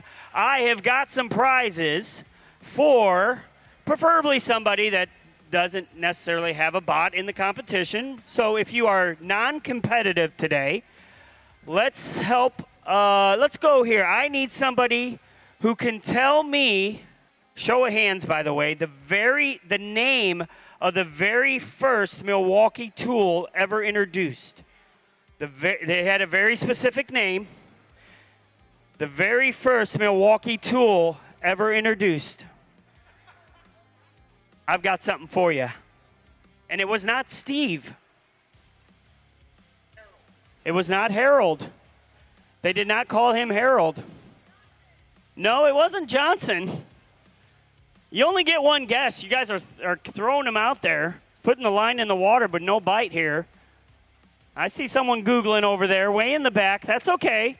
You can use the power of the interweb. Yeah, just Google fast. Oh, we got a hand. Oh, we got a hand from the back, nice and loud. Someone relay. I can't hear him. What was the name of the tool? What was it? It was, give this man a round of applause, it's called the hole shooter. Come on down here, young man, I got something for you.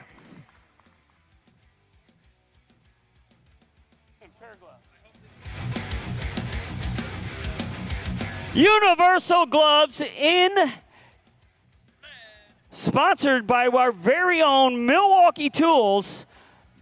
Those are some very, very good gloves. All right. Also, I got another pair for the person who could tell me who won, not competitors from the audience, who won the very first match today. Who was the winner of the very first match today? Don't be yelling. Okay, go ahead.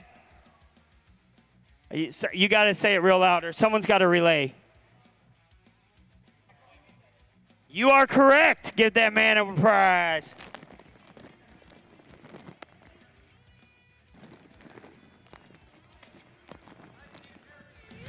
Pair of mediums. I don't know. See what's in this bucket. I don't know.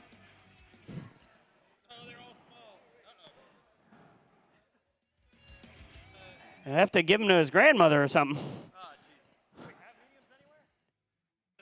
You got only size mediums? They stretch after a while. You sure?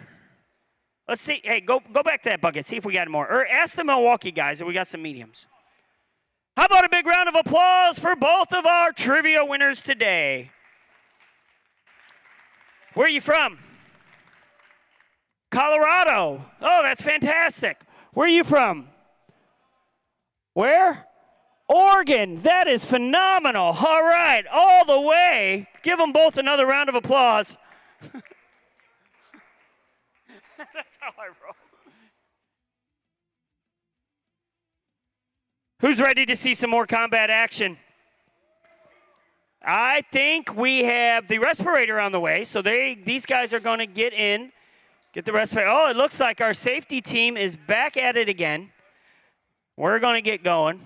What a phenomenal job put on by the crew today. This, I can tell you, there is hours of dedication that go into making this kind of event, anywhere down from the live stream. Show of hands. Anybody check out the live stream today?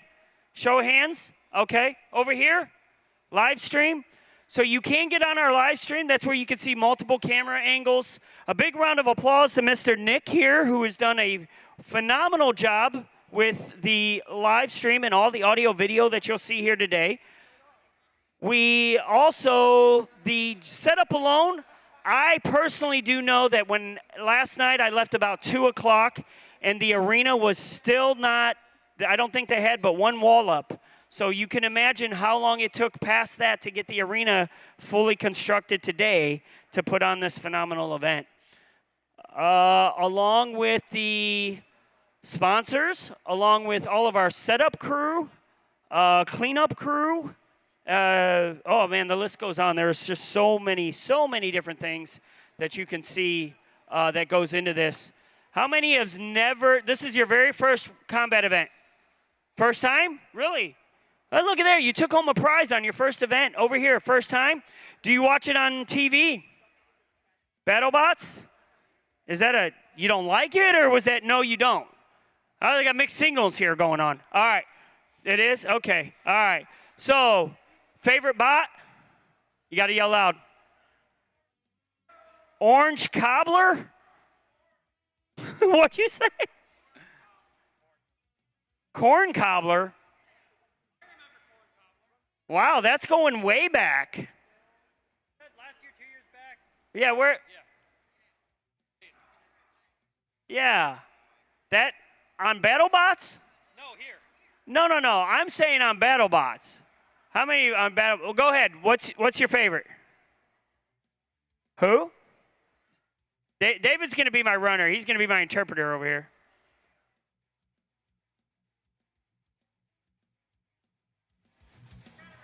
Captain Shredderator. There's one. All right. Quick question. I got another set of gloves for somebody who can come up with the name of an active drill robot. Any class. Another pair of small gloves. Active drill robot, currently competing all over places. It can be anywhere. No. That's a good one. That is the only other real one I know of other than mine, be honest with you. That's good. But no, it's supposed to be to one of them. You lost. So anyway, did anyone hear that answer? Okay, no, it goes on. There's only 2, maybe 3 that I know of. One of them is mine. An active drill robot. Can drill right through the robots, right into the battery. Done it multiple times. Ah, this is a, oh yes, over here. Relax a bit. That's a great robot. Where'd you hear of him? That's mine, by the way. Very cool. Give that man a pair of gloves. Real axe, you get it? A bit, drill bit. Relax a bit. Great robot. All right, who's ready for the fun to commence? We are getting closer. All right. So are you our hype guy? Because you're supposed to be like running around the crowd, hyping them up. Is that your job? I don't know. You're just holding that big tool in your hand. You're be a hype guy. All right. Yo, Uday, can you get in touch with the Kingfisher mascot? Show of hands here. How many, and even competitors, how many have actually been to a taping of BattleBots? Here you go. Anyone other than myself? Know any team members? You do? Who do you know? Seth with anyone other than Seth. I mean, come on. Oh, okay. Well, Peter now is officially as of, right, for Malice? Okay. Anybody other than the parts guys? Who, Ryan? I see their minds working over here. They're collaborating. So, yeah. If you've been to NHRL, you probably met some. Maybe Mr. Jameson Go, Mr. Yeah, or hey, look at this, well prepared. I don't know of anybody that would go in a suit and tie with a respirator. Probably the only one here today, actually. Hey, we still need a weapon lock in there, guys. Hey, we still need a weapon lock. Just in case you move something and it engages, because you don't know what's melted together. So weapon lock, and then let's get the bucket up there so it's as close to it as possible. There you go. Someone with the lid ready, and you're ready. All right. This is how this is done correctly. He's like, which one was on fire? Okay, then he will grab it opposite side of the weapon and put it in the bucket. All right. Let's give them a big round of applause as they exit the entire time. The longer they take, the more you have to clap. And we're slowly dying out. There we go. Oh, they're going to go to the not so nearest exit. That one's hard to open. Okay, I'll go with that. As a rule, though, we cannot start another match until that bucket returns. So that is a safety rule. So we're going to follow that. Proceeding? Oh. Welcome back. Great job. That is my 5th favorite respirator you got there. The 20913M series.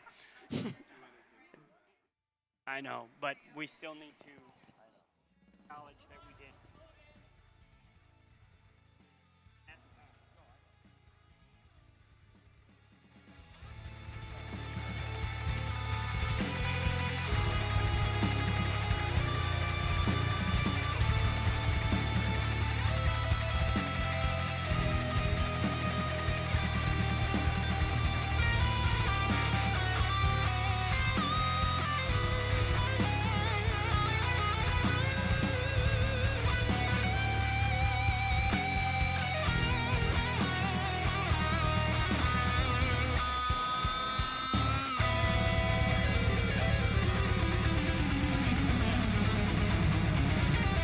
All right, bot fans, who's ready for a return to the action? Oh, we'll call that excited enough. Okay, who do we have here? This is our 30s, right? It's Harold and, has Freight Train bought yet?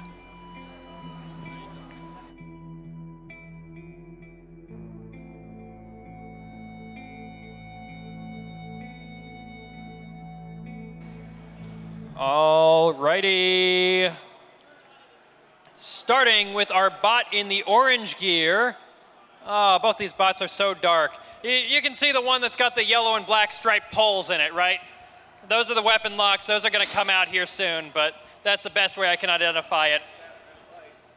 It also has a red light. There we go. So the bot with the red light. This is another bot coming out of North Dakota State University. You guys drive in or fly in? You drive or fly? They drove. How long was that drive? 14 hours to come to Robobrawl. Let's give them a hand for that.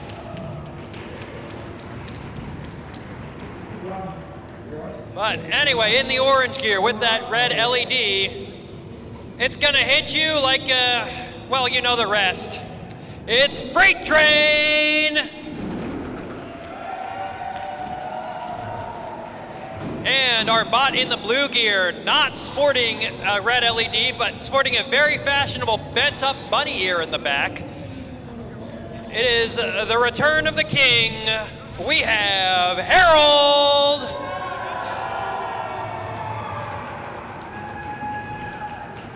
Okay, honest question, how many Harold groupies do we have in this audience? Because I'm getting some overpowering applause in here. Anyway, let's see. Freight Train, are you ready to go? Harold, are we ready? Harold is... Oh yeah, we cannot start the fight without the bucket.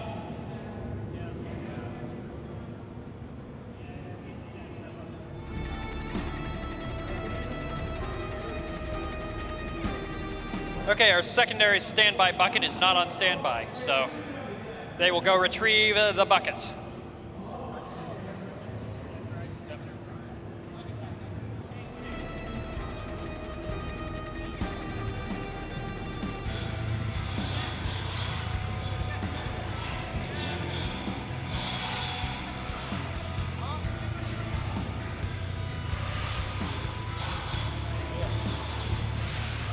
Hey, Matthew, resident combat robot expert.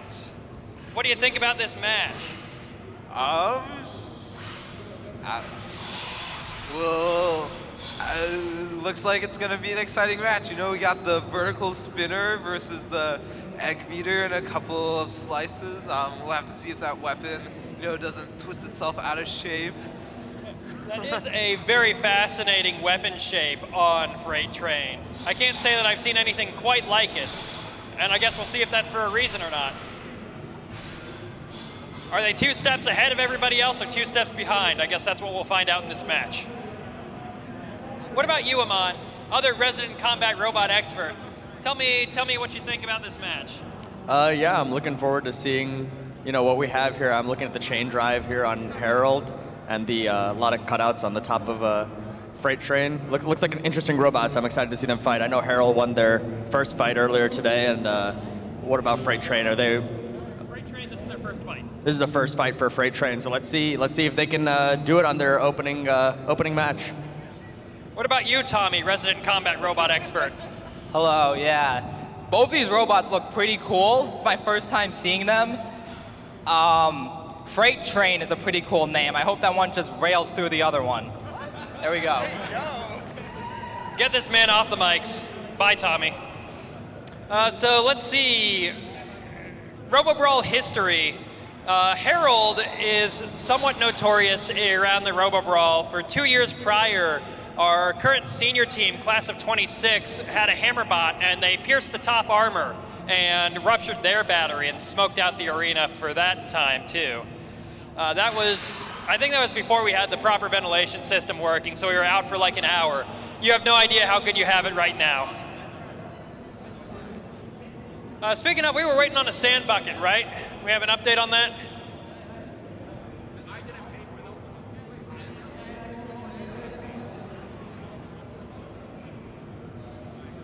Yeah, that would be great. Yeah, talking strategy here. So typically, with these meteor egg beaters, they're not generally afraid of going weapon to weapon.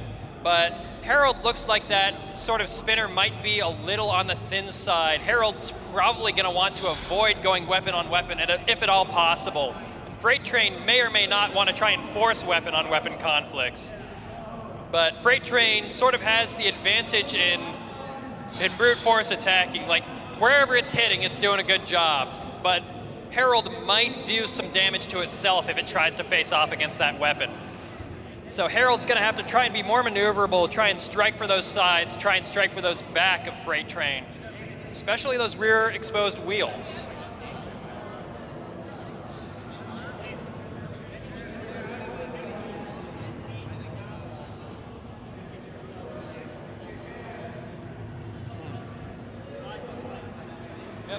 Oh, looks like we have the return of the sand buckets.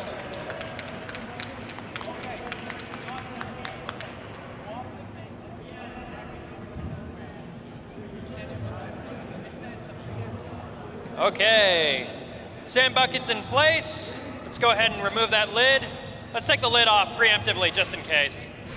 Oh, it's still got stuff in it? Okay, then let's not do that. Anyway, Freight Train, are we still ready to go? Okay, Harold's ready to go. Judges, we ready? Okay, any other safety objections, or are we good? Okay, let's hit that countdown. 3, 2, 1. Let's rumble, robots. Freight Train revving to life. Harold not to be outdone, also spinning up. Harold's willing to go for that head-to-head. Uh-oh. We had chewed up that bottom. That might just be dust.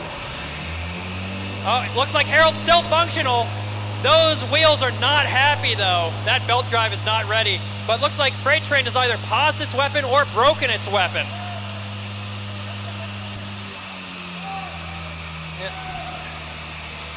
I think they're counting down on Harold. Oh, it's still moving. It's got 3 wheels. I think 1 driven wheel left.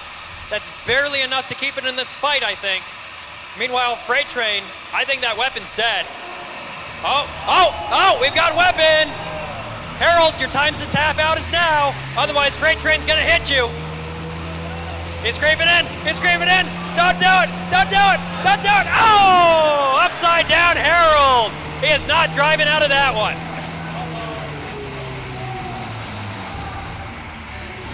Seven, 8, 9, 10, and that is it. We are done. Freight Train is your victor.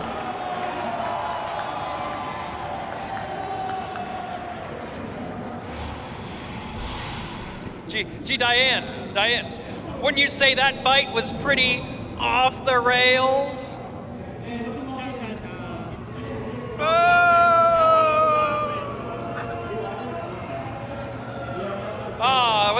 What's with the thumbs down? They really deserve a thumbs down. Floor's holding up okay, actually.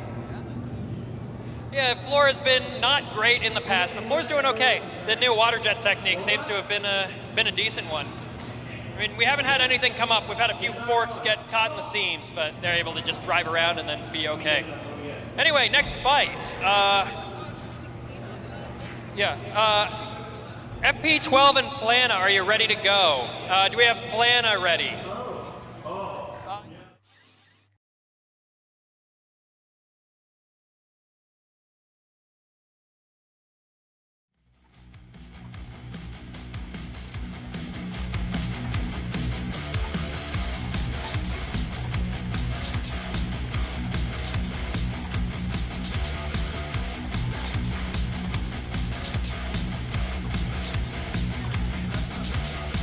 No, you guys just fought. I wanted to ask about it. Freight train. Yeah. Freight train. Who was driving freight train? Come on down.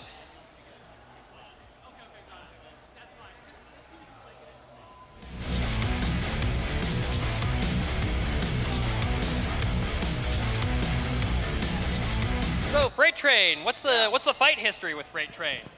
Well, that's loud. I'm sorry. Well, we're completely new this year. I got together with a couple of other guys and did Trainwreck last year and wanted to do a drum spinner this year. Sweet. So first time taking this out to the field. How's the first victory feel? Feels really good, especially from last year not coming away with much to show. Yeah. Maybe I was a bit too harsh on that weapon design. Looks like it did its job. You got any clue what was up with your weapon there? Were you just letting it idle or what? I think I had a slight electrical malfunction in there that I'm going to need to take a look at. Oh, the electrical ghost? Like a reset of the ESC or something? Yeah. Yeah. It happens. Shut it off, turned it on again, it worked. The old approach, turn it off and on again and then weapon works. Sure. Great, well, great to see you. And I think you've got another fight today. But I need to check. Might have had a bye earlier, but we'll see.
ready for our next fight. Let's see. Starting with our bot, tastefully splattered in red and silver. Coming to us from Southern Illinois University, Carbondale. It's gonna knock your bot into orbit. We've got Plana! And our bot in the blue gear with the blue and pink color scheme. Here to make all its own wishes come true, we've got Very Powerful 12! Looks like we've got ourselves an interesting single blade vert versus double blade vert matchup.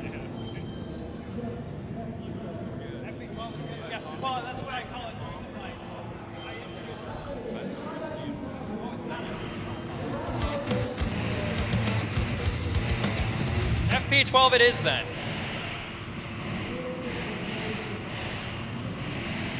My apologies. Is it plan A? Is it plan A? Oh, plan. Okay. No, it's not plan A. Judges are feeding me bad information here. Okay, FP12, how you feeling? We good? Somebody who can see the driver, let me know. Good? Good, bad? Bad. They're bad. But FP is good. FP is good. Plana is alive. Are you ready to fight? Okay, Plana's ready to fight. Is FP12 just double, triple confirming you're good to go, right? That is a thumbs up. Judges, are we ready? And let's start our countdown. 3, 2, 1. Let's rumble, robots. FP12 revving up to life. Plana is not. I don't know, maybe give it a little love tap, FP12. Oh, it's moving backwards. Moving backwards, go for the kill. Yeah, there we go, a little wake-up slap or something. Hey, it drives!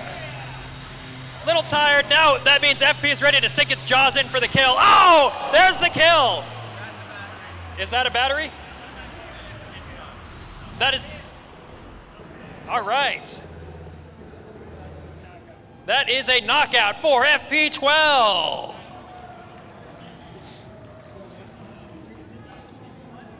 That fell apart. Looked like somebody dropped a puzzle on the floor. That's no good.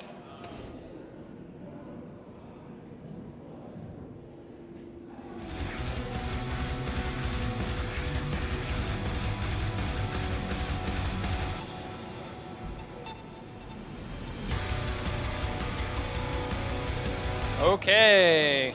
Up in our box next, I would like to see Yin and Yang and V1 and V2. How are you guys all feeling?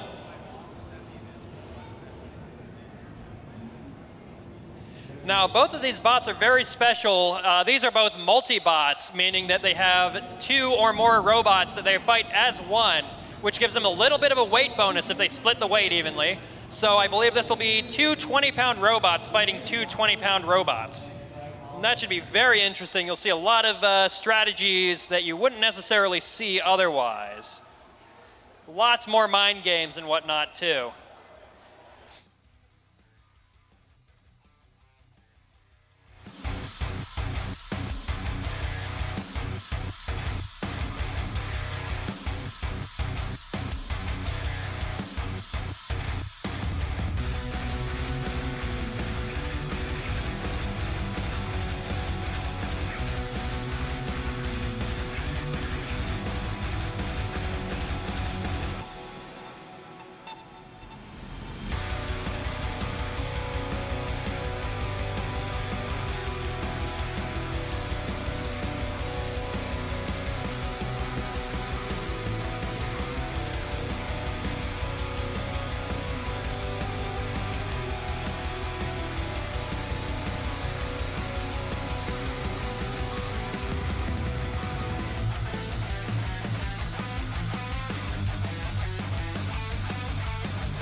Looks like we've got Goose in there practicing some upside down driving, which is good because that's where it spends 90% of its time anyway.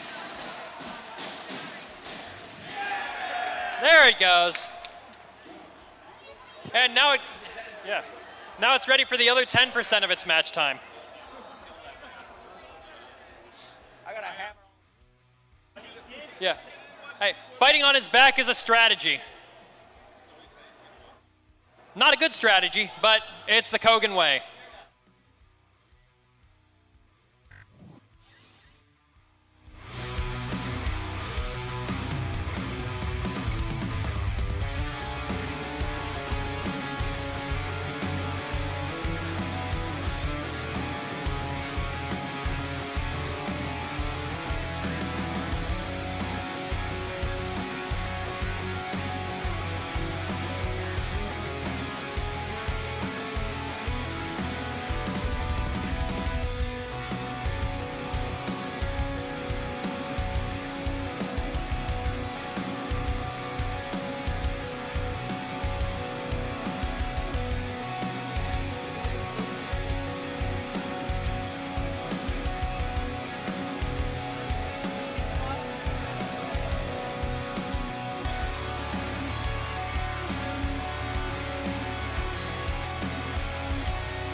All right, who's ready for our next robot fight?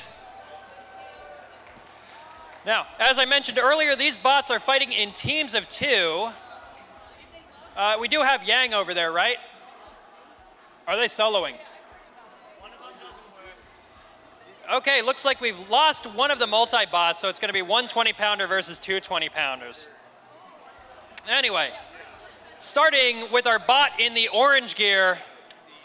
You know, they say these are the first and second revisions, but I don't believe them. If I was catting this, it would be V101 and 102.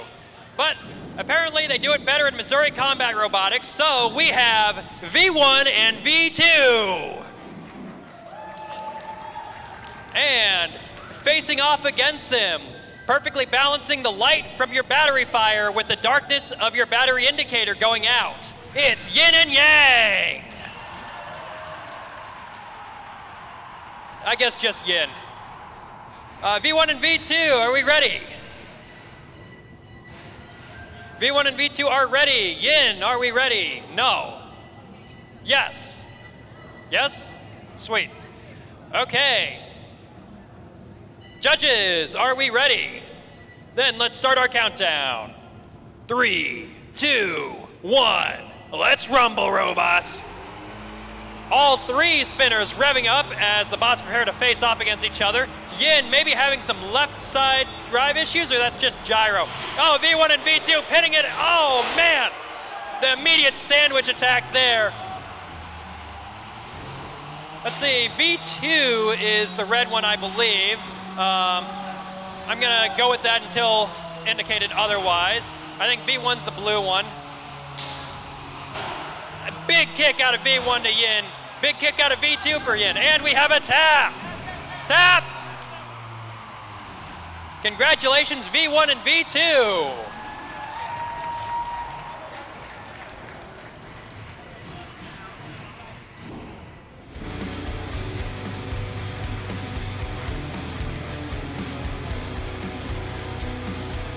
There you go. That's the sort of threat that a double tag team can offer.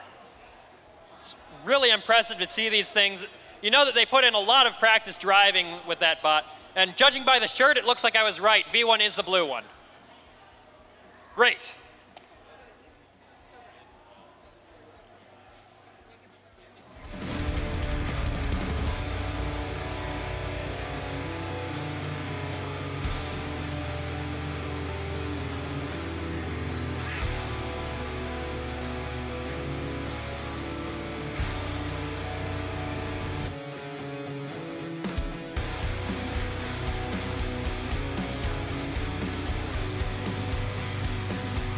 Assault and battery, where are we?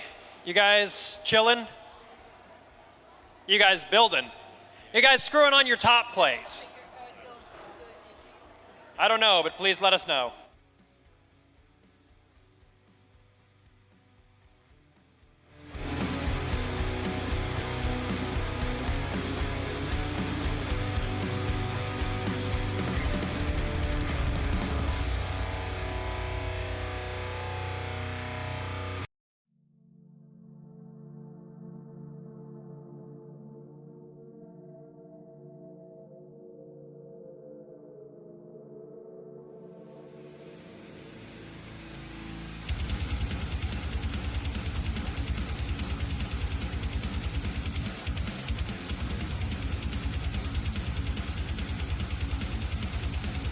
All right, Assault and Battery, you're going to be headed to the orange, and Fish, you are headed to the blue.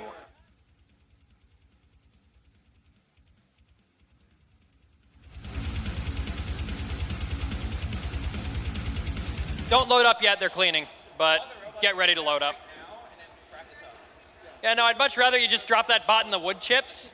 That'd be great. You know, wedge a few in the drivetrain, wedge a few in the weapon. You know how it goes. What, if your robot can't handle a few wood chips, then what good is it? Besides, you ever been to NHRL? You know how many wood chips get in those bots? Yeah, that was a rhetorical question.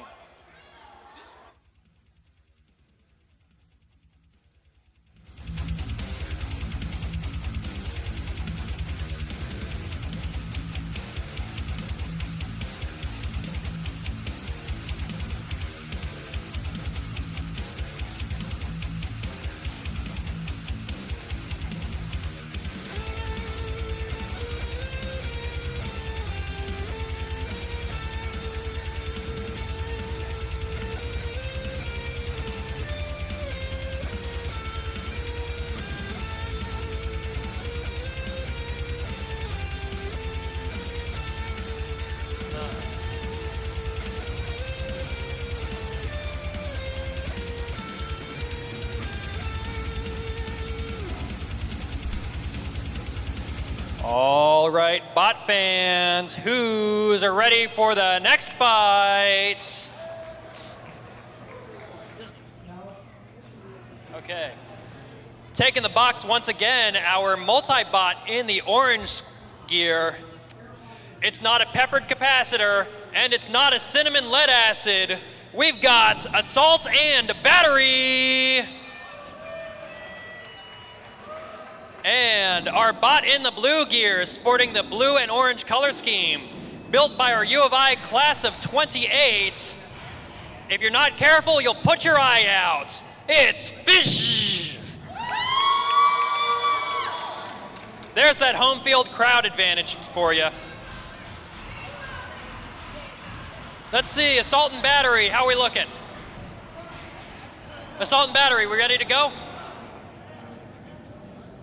Fish, are we ready? Fish is ready. Assault and Battery, are we ready? Thumbs up 1 and 2 from both drivers. Fish is good to go. And judges, are we ready? Then let's start our countdown. 3, 2, 1. Let's rumble, robots. Fish looking a little wobbly, taking on, I think Assault's the orange one, Battery's the gray one. Battery getting underneath Fish. Meanwhile, Assault might have been brought out of commission right off the bat. Battery just taking this thing to town until getting kicked by Fish. Oh, we've got some destruction in the arena now. Neither Assault nor Battery is moving. They're counting down on Assault and Battery.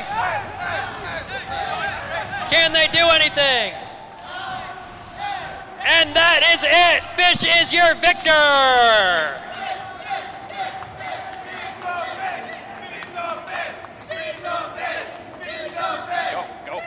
Go.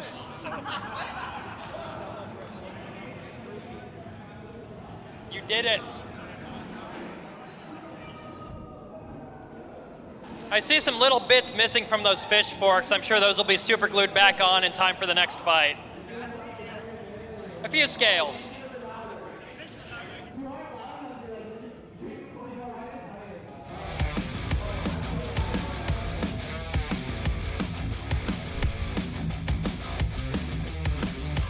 Okay, Corn Cobbler and Up Yours. How are you two looking? You should be ready, and then our last fight in the round 3, or in the round 2, is going to be Kill Switch and Train Wreck.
So can I talk with some of Assault and Battery here? Gotta face the, well, I need to talk to somebody. And this isn't a wireless mic, so. Pretty good. Well, better than it seemed like things went with you guys. What happened out there? Well, we had a pretty strong start. I'm surprised I got under him a few times there. And then I turned my back and he got me, I think.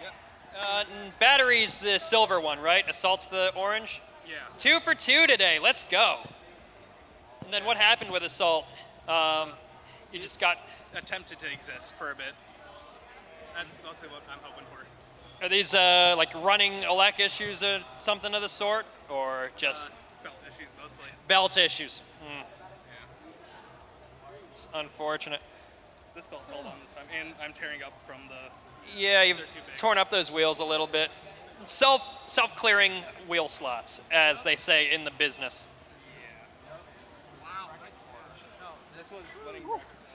Yeah, they'll put gashes in you for that one.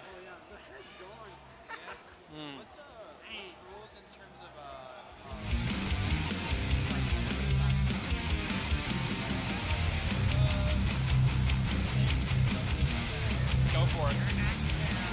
Good luck. I have an advantage now.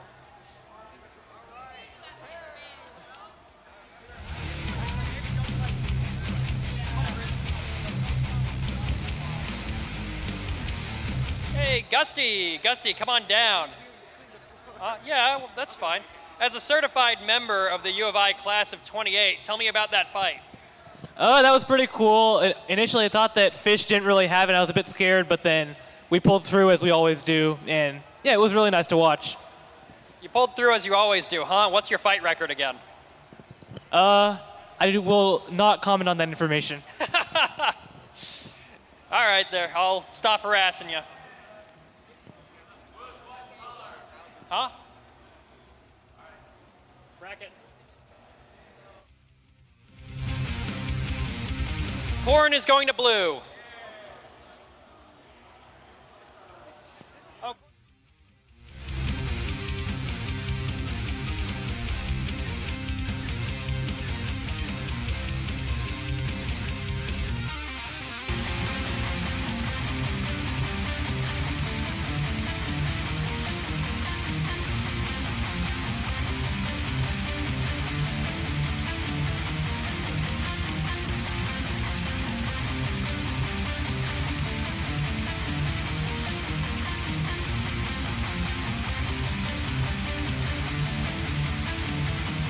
Don't load in until they're done cleaning.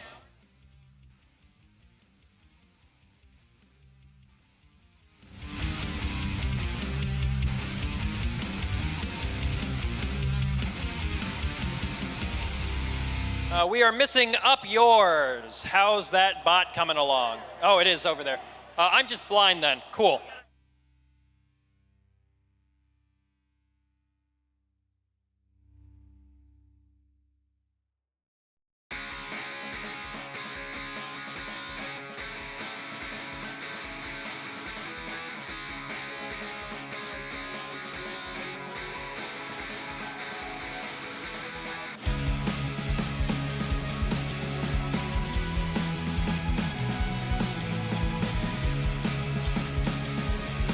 If anybody is missing a small pair of vice grips that were probably used as a weapon lock, if I were to guess, come on down to our commentary booth and they will be returned to you.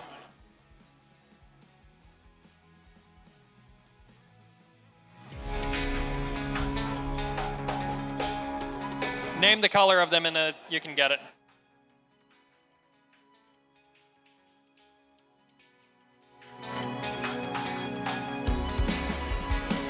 All right, who's ready for some robot combat? Starting with our bot in the blue gear, hailing from the second greatest corn-producing state, Iowa State University. I heard some boos in the audience for that one, and I don't care. This bot It's going to grow tall, grow taller than the competition, and stretch towards that victory. We have Corn Cobbler. And our bot in the orange gear, sporting a snazzy blue and white color scheme. I would make a joke here, but I will refrain from boosting the age rating of Robobrawl. So we will see competition from Up Yours.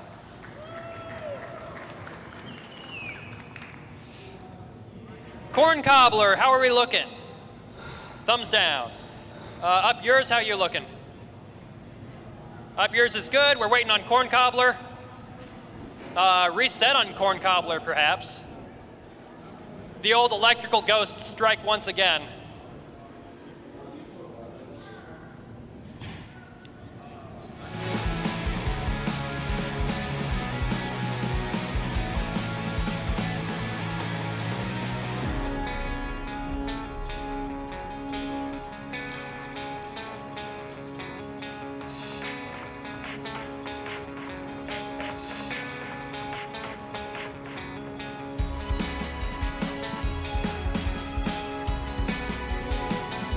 Okay, Corn Cobbler's been rebooted.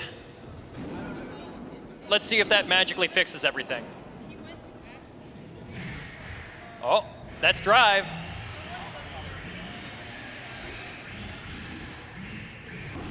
All right. Okay, I see weapon and drive out of Corn Cobbler. You guys tested everything that you wanted to over it Up Yours? You want to give that weapon a little twitch? Yes, no, maybe? Sweet. Okay. Both bots seem to be demonstrating full functionality. Judges, are we ready? And Jason May, are we ready? Then let's start our countdown. 3, 2, 1. Let's rumble, robots. Both of these vertical spinners spinning to life here. Oh, Corn Cobbler backing Up Yours into a corner, ready to go for a backstrike. Oh, just missing. Oh, they're kissing. How cute. They break up, disengage, and big impact. Looks like Corn Cobbler's weapon is slightly bigger, so it's getting the upside of those exchanges. Plus those corralling forks are doing a great job of controlling Up Yours. Up Yours maybe down a drive side and going in for another jam. I see a mark on that front panel. That scraped some paint off. Not quite a pin there, maybe a pin. We can call that a pin. All right, both robots attempting to disengage. Corn Cobbler breaks free. Up Yours, it's not moving. It's spinning. We're gonna get a countdown and a tap out from Up Yours. Congratulations to Corn Cobbler.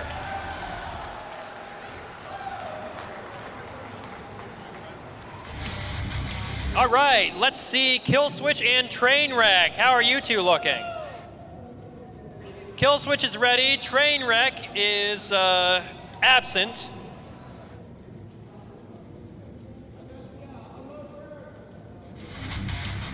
Kill Switch, you're headed for the blue once you load up.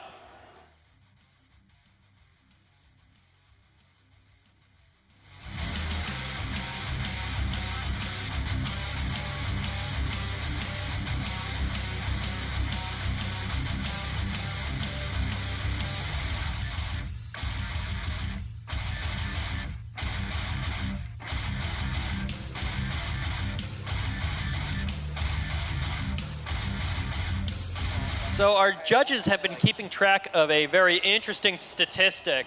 Looks like we've had 16 fights in the day so far. Of those, 5 of the victors have been starting in the blue gear, and 11 have started in the orange gear. So an interesting little statistical anomaly there. Hopefully this does not spell doom for our homegrown Kill Switch.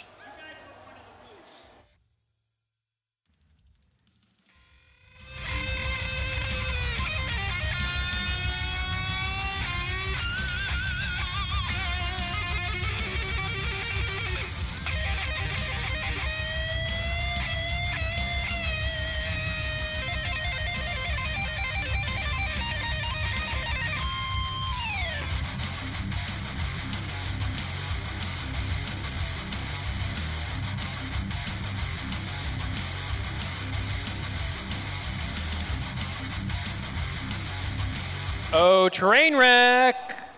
Where are you? Your bloodthirsty opponent is waiting.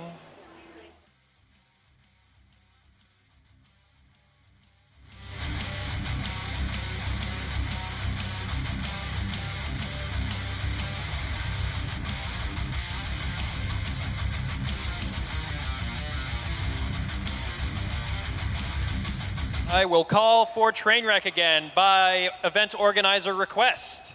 Trainwreck, how are we doing out there? I'm going to assume not good, and or they're just screwing their top plate on. They are always just screwing their top plate on. You know, one more screw and they're going to be ready. Oh, I think they are ready.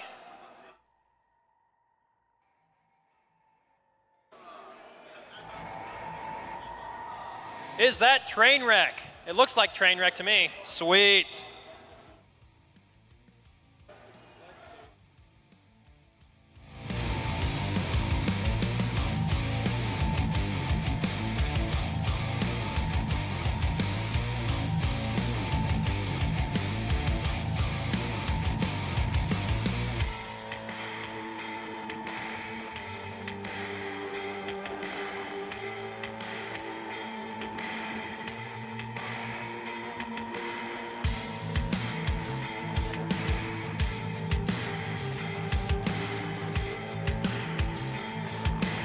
Hey, Aiden, captain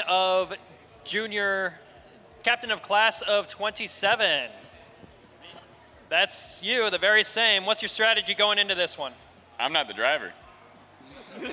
What's your driver's strategy going into this one? Hit it. Understandable.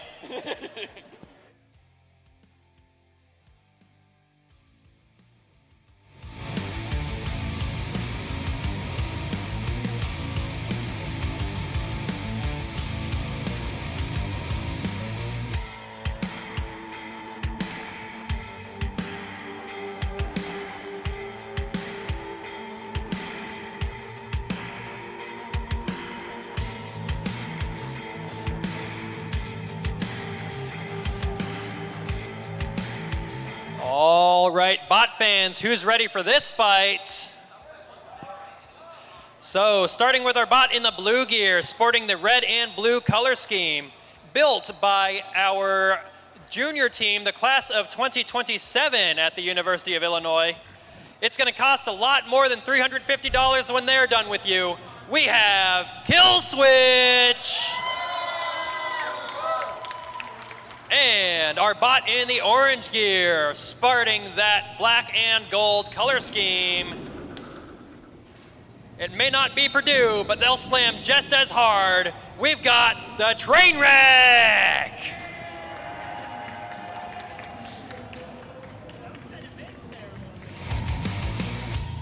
Kill Switch, are we ready to go? Kill Switch is shuffling its way to victory with that 45-pound robot. Shufflers and drums look good. They are thumbs up in me. How are we looking with Trainwreck? That looks a little nervous. You sure? There's always time to tap.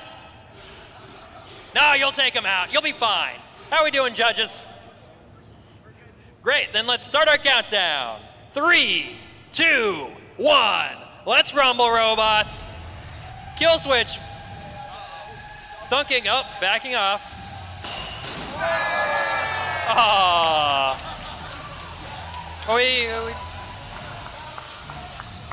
What did you do? What does that face mean? What happened?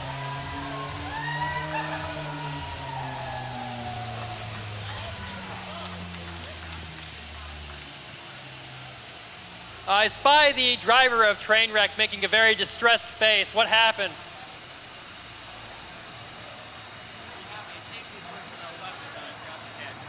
He forgot to disengage the safety on his weapon.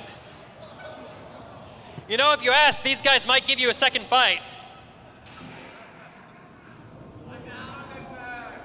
You want a second fight?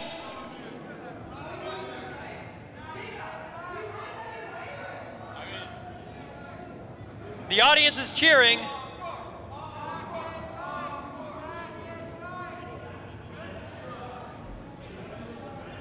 We're running a second fight then. We'll run it as a grudge. Yeah, go ahead. Yeah, disengage that remote. Go ahead, get that robot tossed back in the ring and make sure the drive actually works this time. Where are those grippers? Get those grippers. That'll do.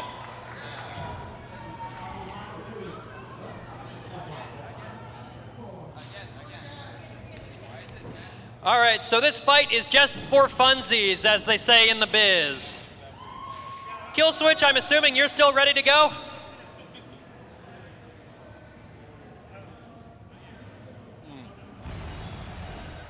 Kill switch still shuffles. Trainwreck has disengaged that weapon safety switch. Weapon drives, drives. Are you ready this time? Ready for real? Ready for real. Kill switch is ready. Then let's start our countdown again. 3, 2, 1. Let's rumble, robots. Both weapons spinning to life this time. Trainwreck shuffling forward only slightly slower than kill switch. Oh, beating that weapon straight into it. Keeping that weapon face towards kill switch. Kill switch looking for that big bite now. And Trainwreck just trying to stay out of the way. Oh, little kicks. That weapon's getting bogged down in all that TPU. Kill switch backing up, revving in to do a big impact. Not quite able to. I spy chunks. I spy funny chunks off of some robots. Kill switch ready to go in again. Not quite able to toss it out, but it's going for it. And a tap out on Trainwreck. Looks like those wheels came off the rails, leaving your second victor to be Kill Switch.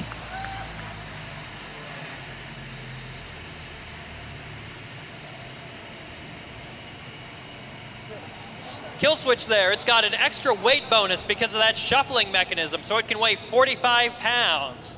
And a lot of that extra weight went into that drum. It's truly a fearful contender.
Hey, Boulderbot and Midnight, how are you two doing? Boulderbot and Midnight, we would like to have you up next if we can, but if you are still doing repairs, please let us know.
The 12-pound spreadsheet has been updated to have the bracket in it, if any competitors want to take a look at that.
bot fans.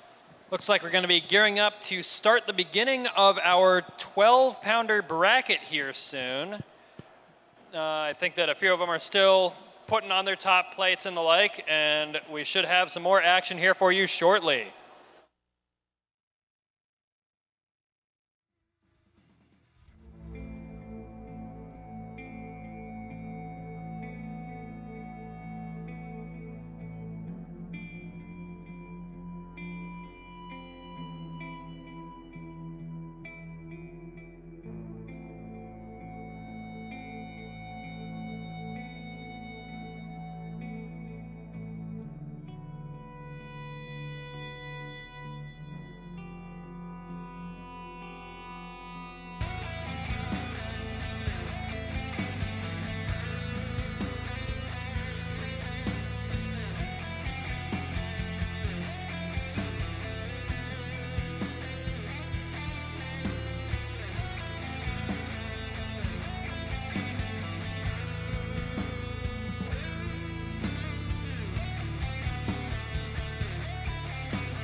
How are we looking with Jaegerbot and Plana? Are you guys ready to go? So it's Jaegerbot and Plana.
Hello, bot fans. The wait is almost over.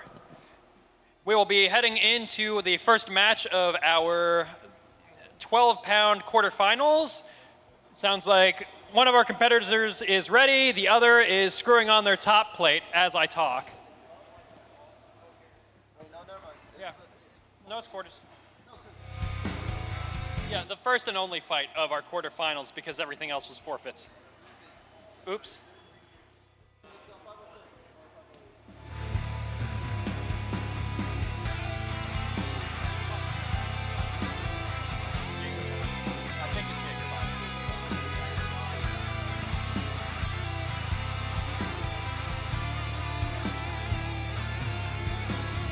Come on down, come on down.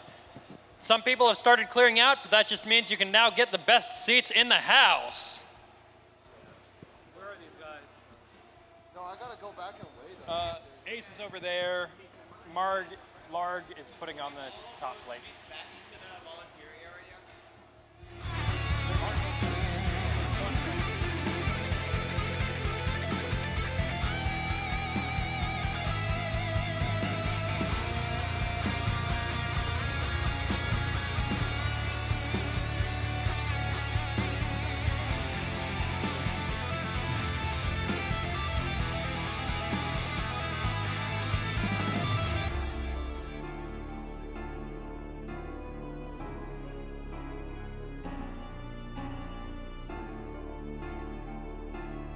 Larg is putting on their top plate, as I have come to understand.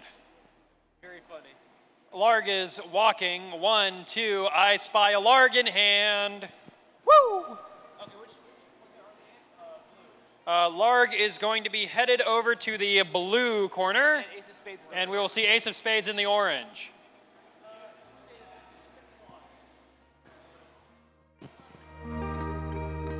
Yeah, the vacuum's clogged because you kept sucking up all of our big prizes. We've got a whole prize pile right here, and you've just been...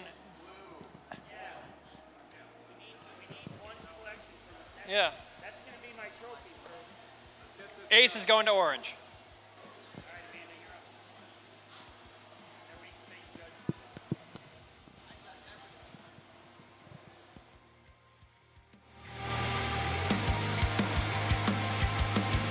All right, audience, are we ready to rock and roll? Woo! What we lack in numbers, we make up for in spirit. I know it's dragging on, but the day will be finished soon enough.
All right, who's ready for this robot fight?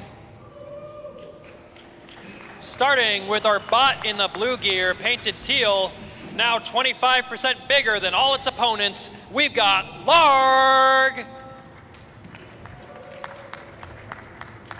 And our bot in the orange gear, sporting the classy white and black color scheme.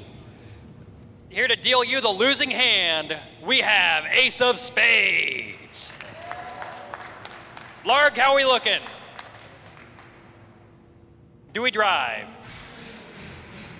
They're setting up drive mixing on the fly now. Gutsy move. How about you, Ace of Spades? You guys ready to go? Ace of Spades is ready.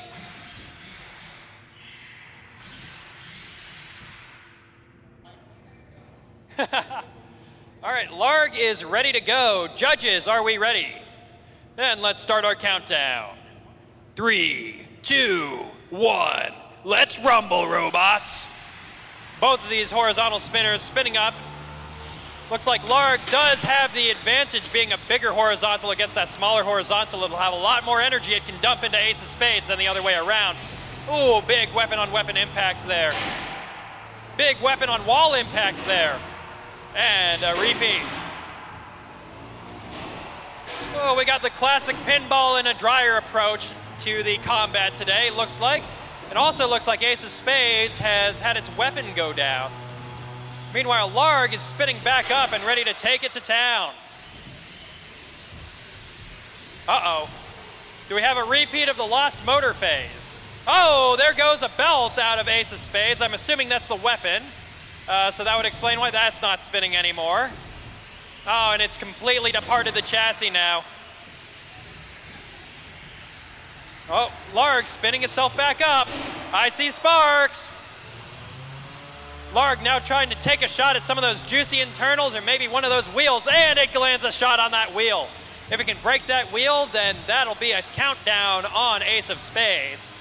But now it looks like that right side drive is having issues on Larg. We've got 100 seconds left in this fight, and it looks like we're getting into some weird shuffling territory. How funny would it be if Larg's lost another motor phase? Getting a flip out of ace of spades now, but it doesn't look like that's going to count for much. Larg just going for pins now. Things are getting desperate in the box here. We're looking for pins. Another flip out of ace of spades. Almost another flip there. I don't know how Larg is even doing that without a weapon. But we've got ourselves a 1 minute left in this drawn-out slugfest. I suppose it's more of a drawn-out shove fest now, as both robots are eyeing each other and trying to demonstrate any sort of control for these judges. And we've got the pirouette. Classic maneuver there.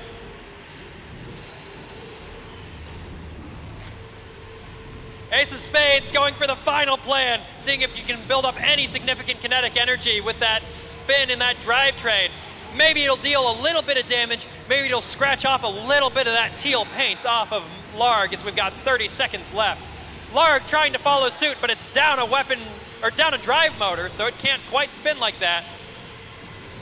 Not that it's helping ace of spades much, but you gotta do what you can do. And we've got ourselves 10, 9, 8, 7, 6, 5, 4, 3, 2, 1. And that is it. We are done. This one will go to our judges. The judges are requesting a functionality check. Ace of spades, what can you do?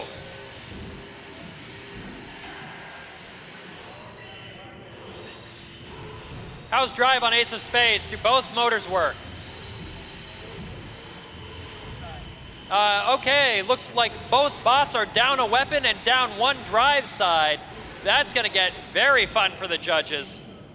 And that's why we have 3 judges.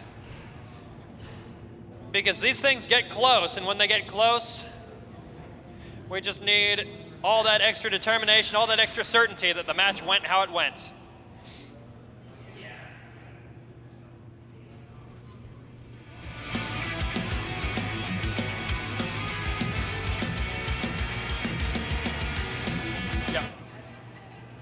So for our next fight, we are looking for Jaegerbot and Catabatic. Afterwards, FP12 will be fighting the winner of this match here. And that will be our semifinal rounds.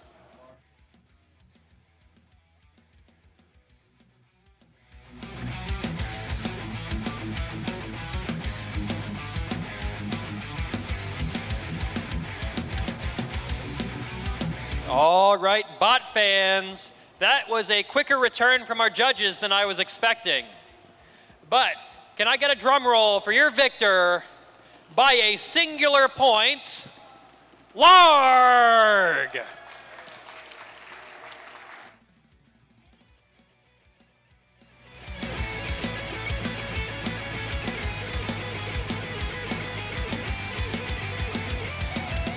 And bringing you nonstop back-to-back action, we are back in that 12-pound fight with our first semifinal round.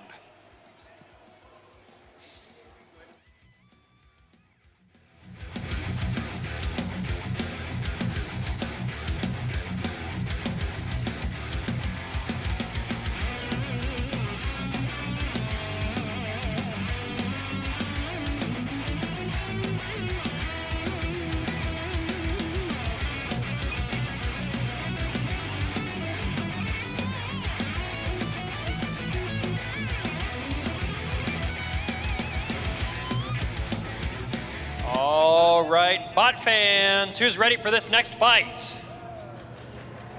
Starting with our bot in the blue and pink snazzy color scheme. It's not the Ratomatic, it's the Catabatic.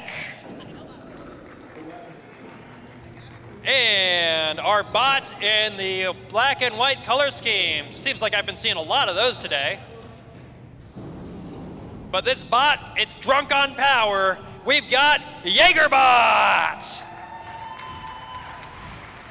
Again, I'm feeling a lot of one-sided cheering here. I think somebody stacked our audience. Catabatic, are we ready to go?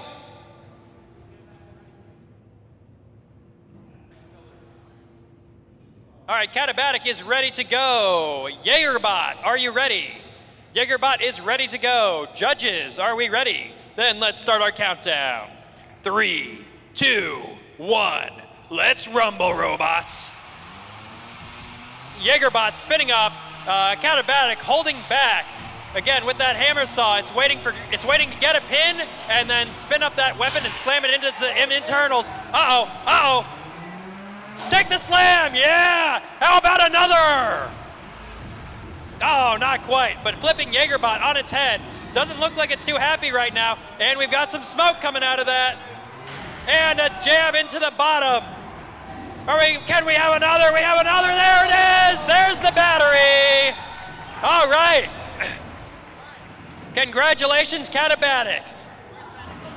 All right, let's go ahead and turn on that filtration and ban hammer saws from the rest of the competition. Who's with me?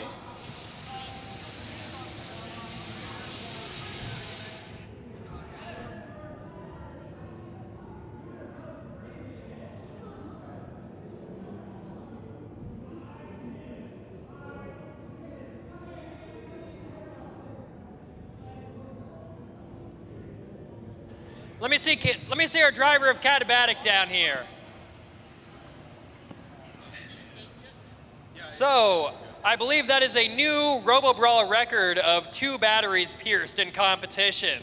How does that make you feel? I'm very satisfied. We're making history. That's what the bot's designed to do? Yep. Sweet. I'm him. He's him. I'm the best combat roboteer ever, bro. Oh, it's still smoking out there.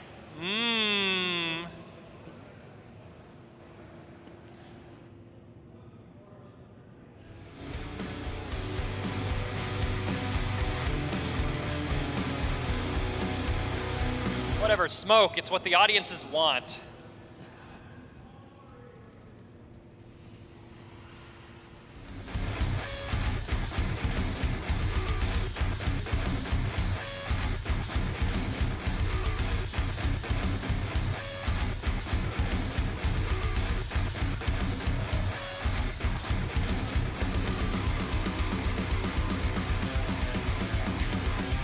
Hello! For our hungry and famished competitors, it sounds like some of our crew purchased a little bit of extra food and he's leaving it on the Milwaukee table. So if you want to just do a dinner here with some sandwiches and some Cokes, then go on ahead. Enjoy yourself, indulge yourself even. Yeah. You can also consider indulging yourself by purchasing some tools from the sponsor of Robobrawl, Milwaukee Tools.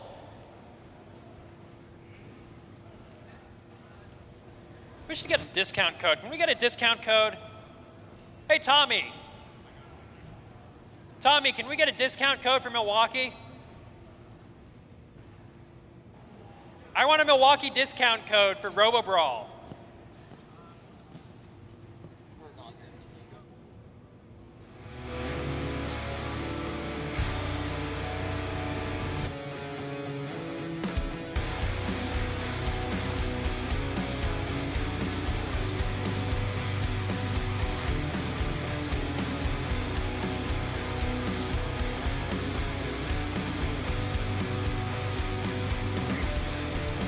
Our Milwaukee rep tells me that we can't get a discount code, but that's okay. The tools are worth the incredibly reasonable prices.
Hello, bot fans.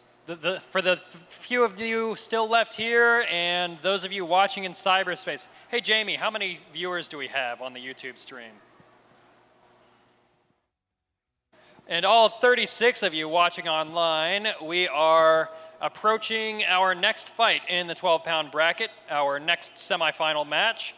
We're just going to let things air out a few more minutes.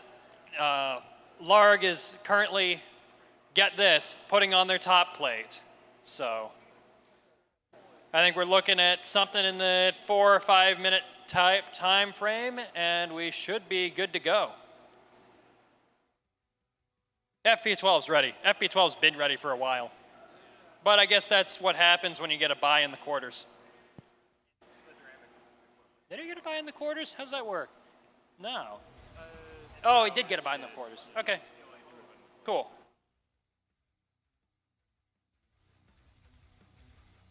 Oh man, I started talking again and then our viewership jumped to 42. Yay! Welcome 6 of you.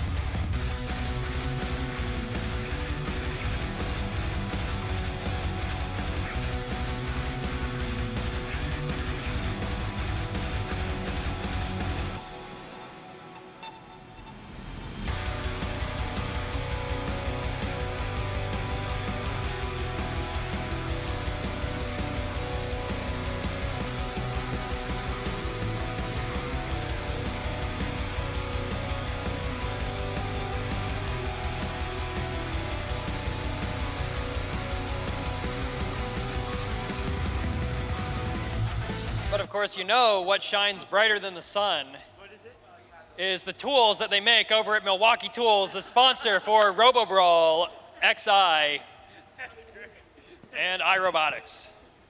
Make sure to pick some up now. You can buy them at your local Home Depot store. They're probably gone, but not forgotten.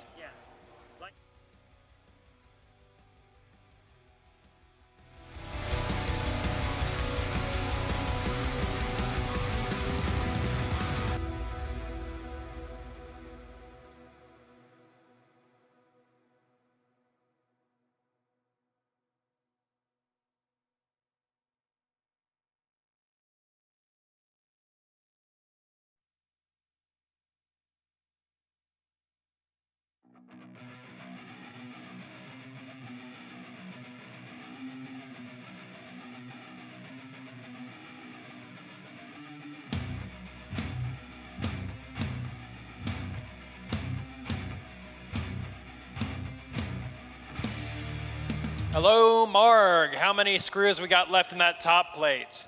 1 dozen? 2 dozen? 3 dozen? So it would seem.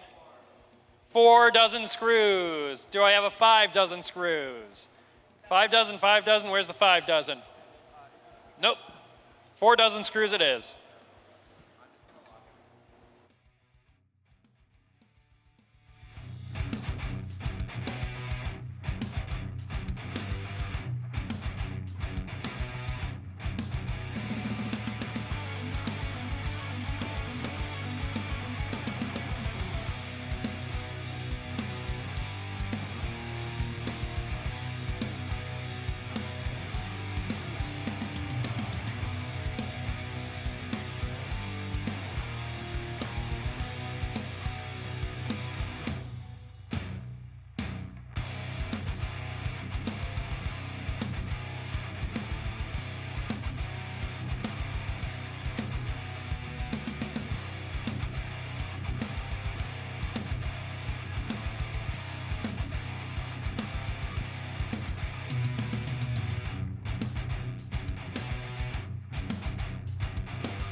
Okay, robot fans, who's ready for some more combat?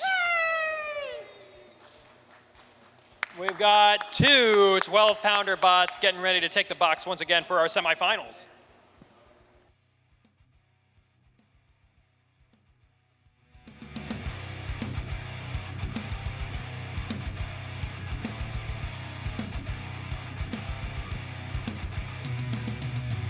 Okay, our judging committee is relocating to get better viewing angles for the impending conflict. I think I'll be all right over here. I'll have to be all right over here because we don't have a wireless mic, but the shades are doing an okay job. So thanks for your concern about me. It's appreciated. Starting with our bot in the orange gear, sporting the teal painted color scheme. I think that I've run out of rhymes for this name, so I'll just introduce it as the one and only Larg. And our bot on our blue gear, sporting the blue and pink color scheme.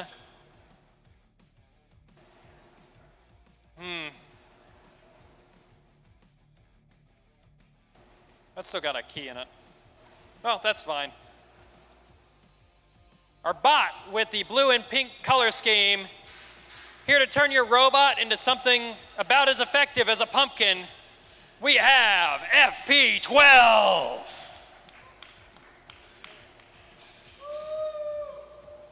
Maybe that one was a bit of a stretch.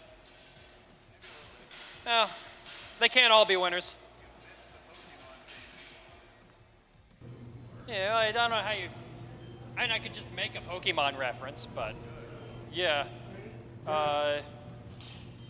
What's a funny Pokemon meme? I mean, winds and waves, guys, am I right? That was good. I should have been doing that one. Well, we might see that in the finals. And that's backwards. That means it's going to lose. All right, FP12, how are we doing? Not good. Larg, how are we doing? Good, bad, maybe?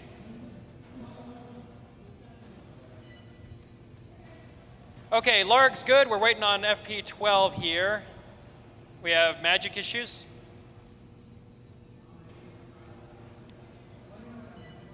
You need a little sprinkling of pixie dust over there. The magical on and off switch, per chance. You're making Uday strain his wrist out here. He's holding that thumbs down for so long.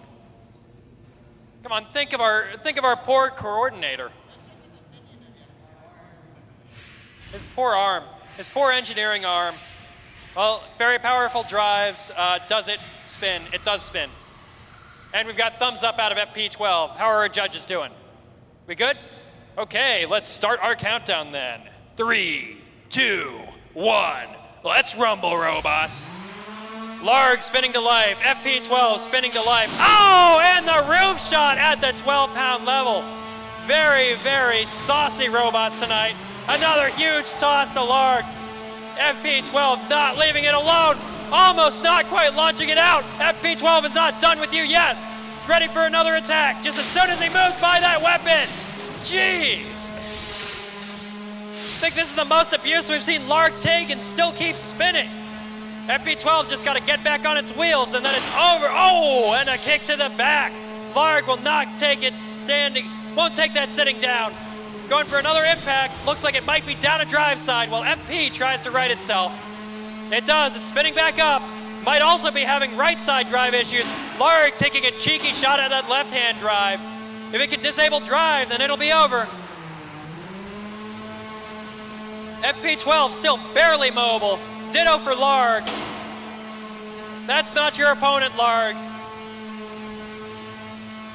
Oh, pointing that weapon, a side swipe to that front wedge out of Larg.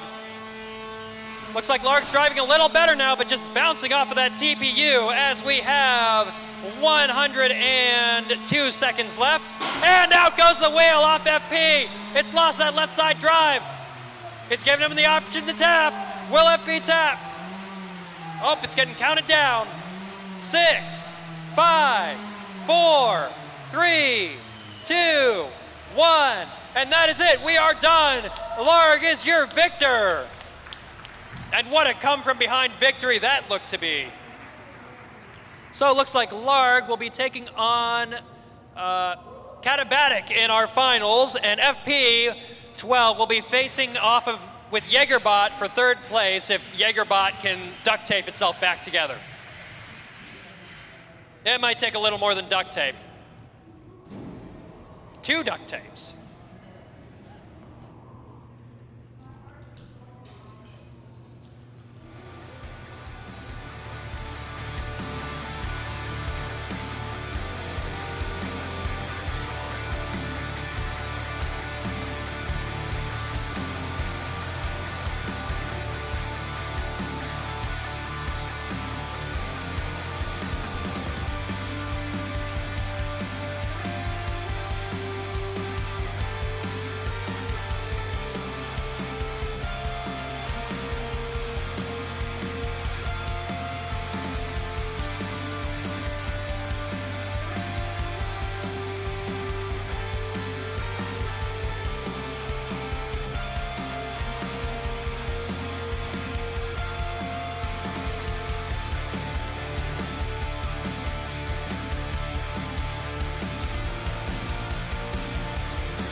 Testing, testing.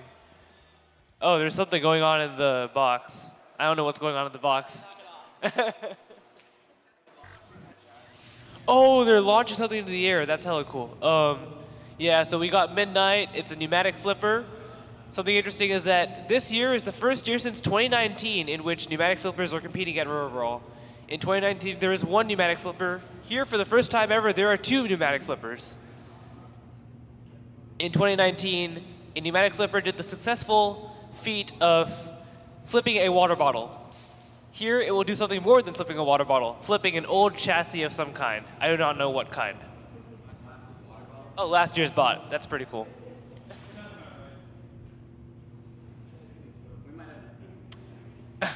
We see them readying up in the arena, doing some last-minute cage side repair.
Okay, and we have the entire setup complete.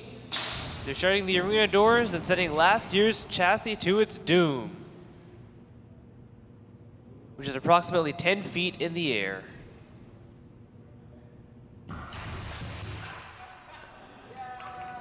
Yeah! And with an impressive launch, Midnight manages to maybe flip over its chassis from last year? I'm not sure. As a wise man once said, hit him again. Oh. Oh, that's kind of unfortunate. Oh. Oh.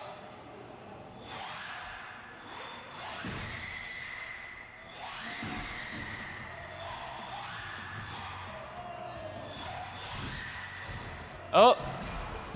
Hey, that's another one.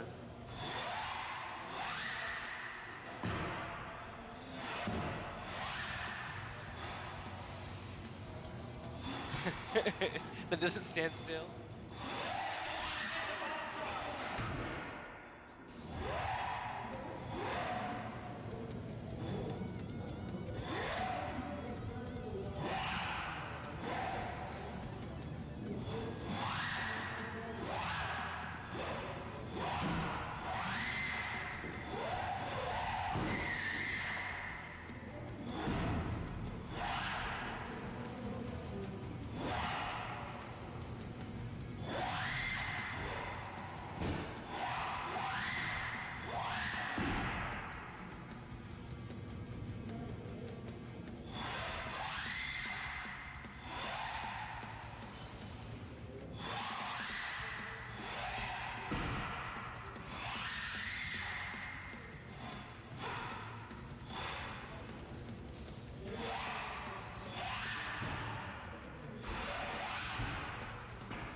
Okay, okay. Hey, for the 12-pound people, how are we looking? Anyone listening to me?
All right, we're gonna wait maybe another minute or so for the sun to descend beneath the windows in here, and then we will be moving on to our third place match featuring FP12 and Jaegerbot.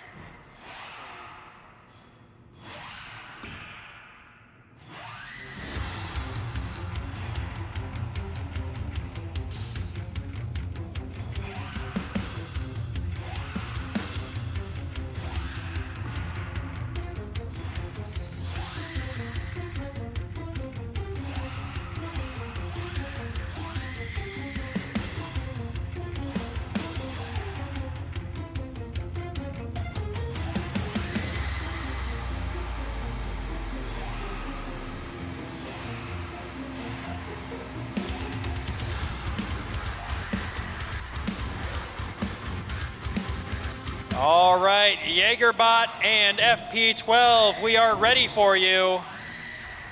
Come on down to the box. And following up on their tails will be Pneumatic and Larg for the championship trophy.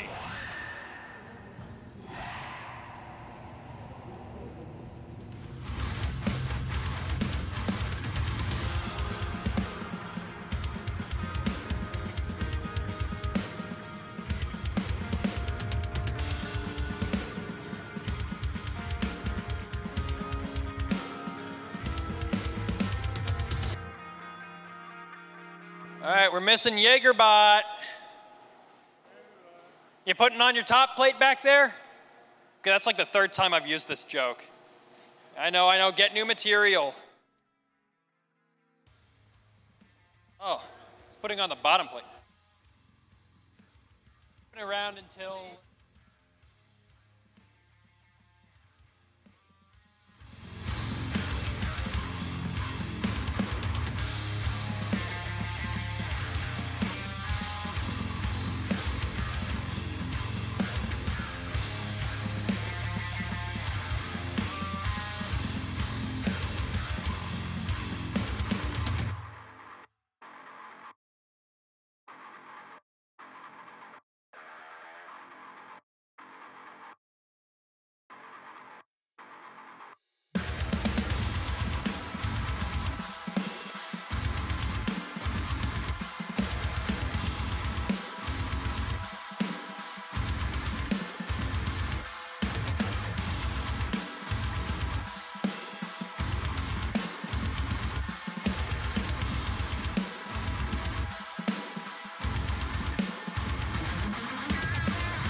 Hey, Jaegerbot, those are 4 very, very long top plate screws.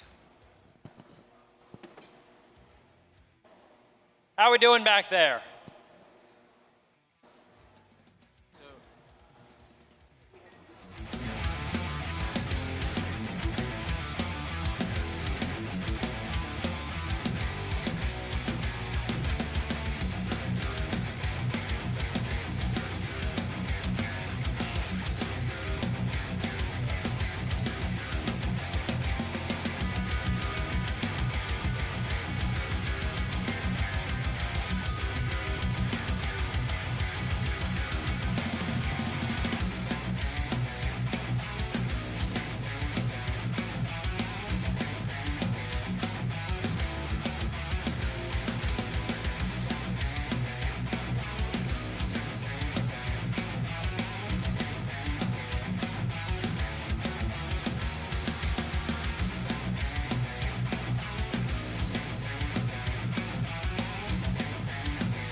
Remy of, no, he's not here.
So, Uday, what's your read on the bracket? How do you think this is going to go down in the 12 pounds? I think all of the robots should have fun. And be themselves.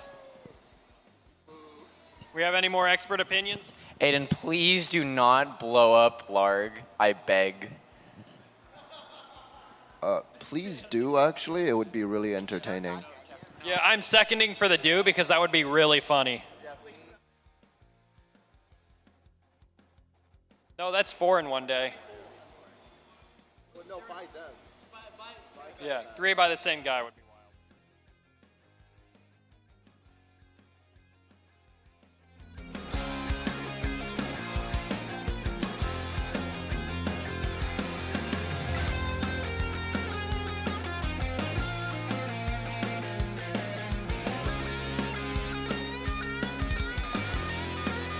That being said, Jaegerbot out there, I'm assuming that they put their top plate on and then took it off again to do something else. So we're just going to rename them Sisyphus for the rest of the fights. I'll stay until all of the 12 put it on, took it off, Yeah, and then I thought that was done already.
Doth mine eyes deceive me, or is that a Jaegerbot coming into the box?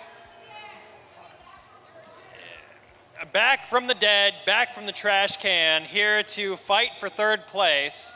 Jaegerbot, you'll be heading to our orange gear, and FP12, you will be heading to our blue gear.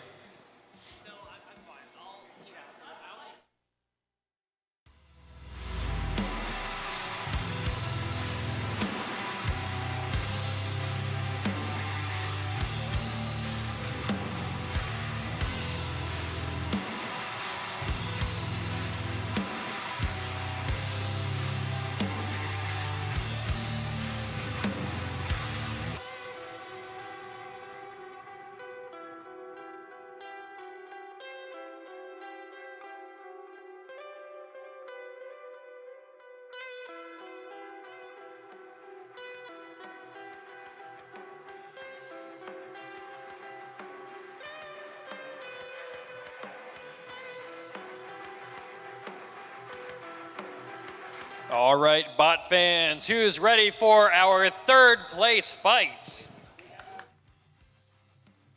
Right after we figure out how to turn the lights back on, that is. Okay, that was worse. Yeah. Oh, we broke the breaker. That's lights.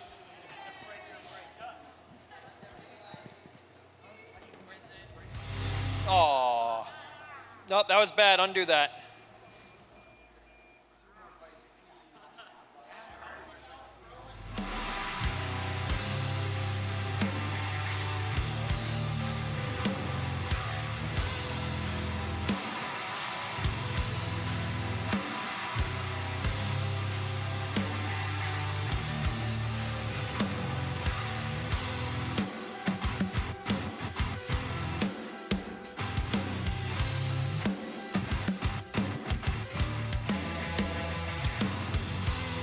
Nobody's plugged in a breaker finder into our circuitry, have they? I hope not.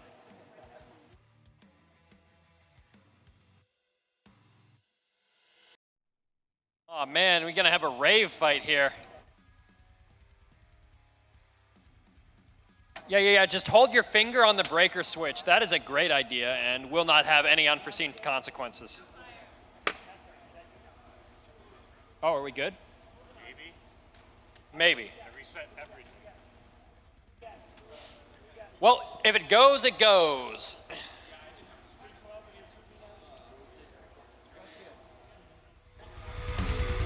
Starting with our bot in the orange gear, sporting that white and black color scheme, seemingly more flammable than even the most concentrated vodka. We've got the Jaegerbots. And our bot in the blue gear, sporting that blue and pink color scheme.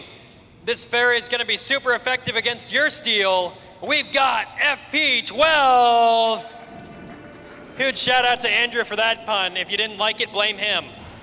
How are we doing, Jaegerbot? We ready to go? Thumbs up from Jaegerbot. FP12, what are we doing? Oh, that's a quick lunge there. All right, we got good from FP12 and our judges. We got our complete lineup. 1, 2, and 3. Then let's start our countdown. 3, 2, 1. Let's rumble, robots. Both of these vertical spinners spinning up. Oh! FP12 going right out of the gate. I see maybe dust, maybe smoke. FP is not going to let us figure it out. He's just going to punt this this bot out of the arena as soon as possible.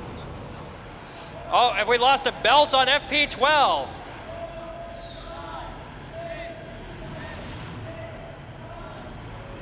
And the pin releases. FP12 has lost its belt, and now Jaegerbot is ready to get some revenge. But will FP12 even let him make that weapon make contact? I think not. FP12 on its head now. If Jaegerbot's gonna make something happen, now's the time. Is chasing him, but FP seems to be too evasive for him. Getting that flip now and showcasing that broken belt to the judges in beautiful detail.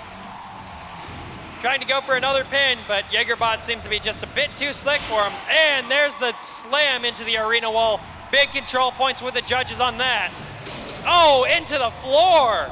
Jaegerbot stuck on its head now. What can it do? No, what can it do? Can it drive? We're not driving.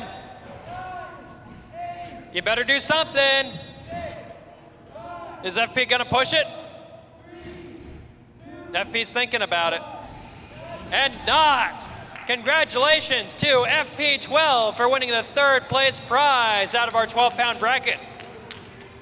And congratulations to Jaegerbot for getting close. All right, let's unload these bots and then we will have our championship match for our 12-pound brackets.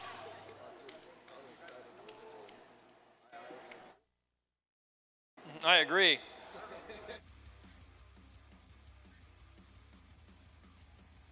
Certified robot expert Mikey, step on down to the mic. What are you thinking? How do you think this championship's gonna go? I think it depends on whether or not Large gets like thrown off balance. Okay, Larg, sorry. If Larg gets thrown off balance, I've seen a lot of horizontals where they get thrown off balance once and they lose control for like the rest of the match. So if they maintain control, I think that wedge is gonna get inspected. Wise words from Executive CAD Officer Mikey of the class of 28 Combat Robotics.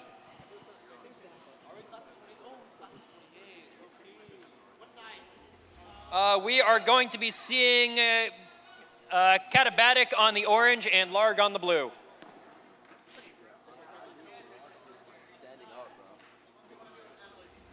This one deserves to be watched standing up. Full attention. The judges are on the edges of their seats here.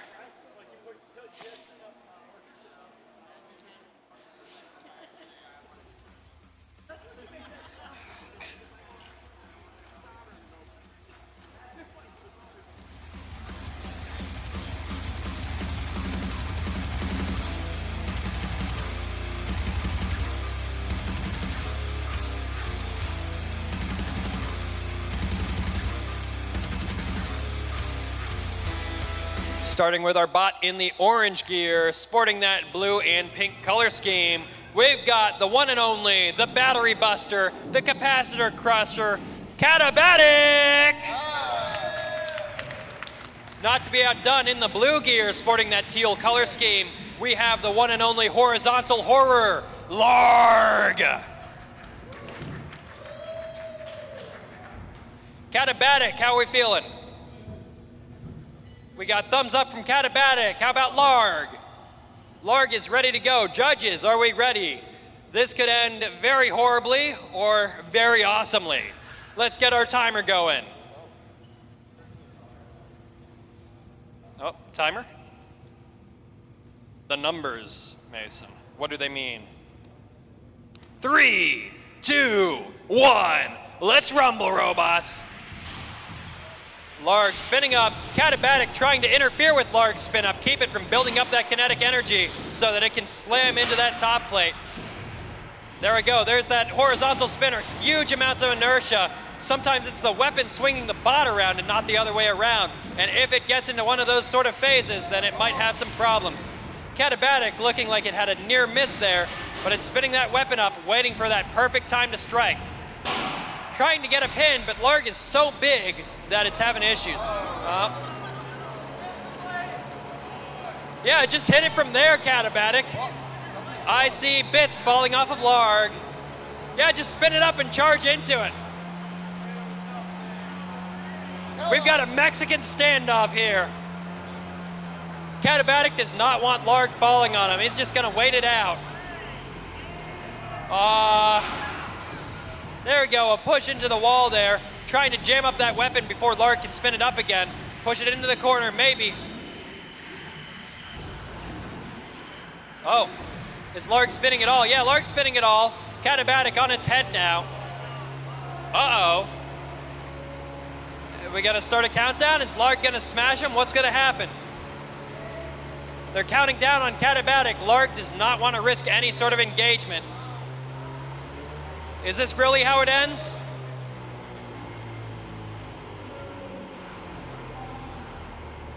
And that is it. We are done. Congratulations to Larg for our first place championship, and congratulations to Catabatic for the second.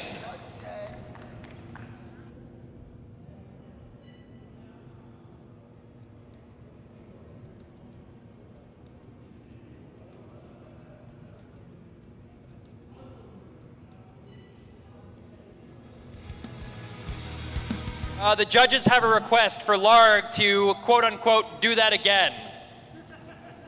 It's a capability check.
Okay, we've got shenanigans going on at the box. Apparently the driver of Larg wants to retroactively forfeit and hand the victory to Catabatic, but I believe the head coordinator has proposed a coin flip for the winner. We do have a coin on hand. Yeah, you gotta go in the arena. I don't know, I'd rather we have him arm wrestle for it, Uday, in Robobrawl tradition. Yeah. How do we feel about an arm wrestle for the first place?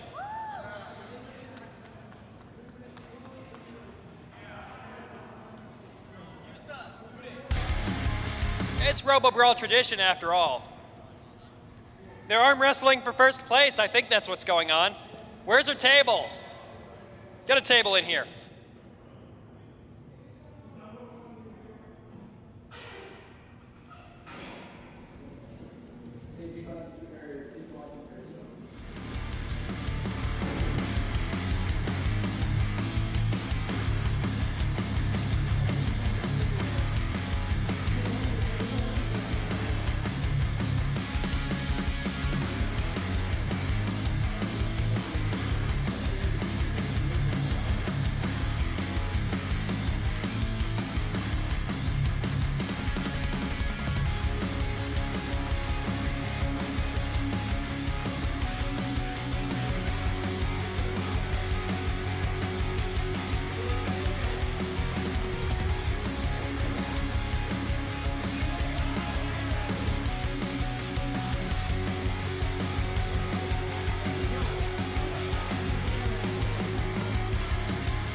Okay, we got Aiden and someone else.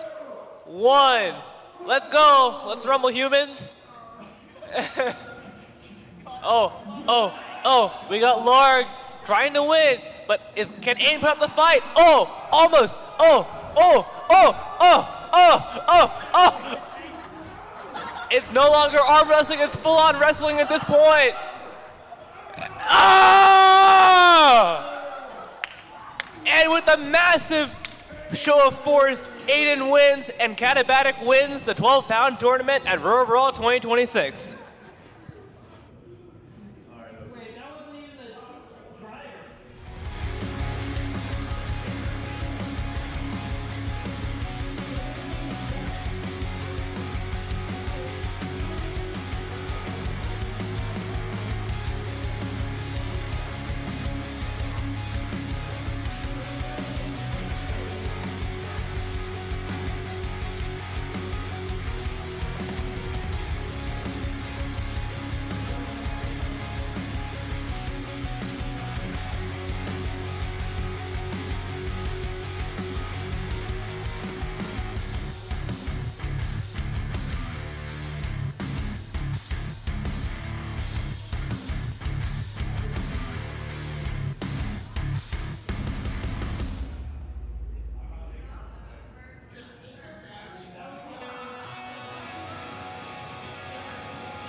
Right, and with that, can I get our top 3 contestants over to like the AV desk? That is FP12, oh wait. That is FP12 and Larg and Catabatic.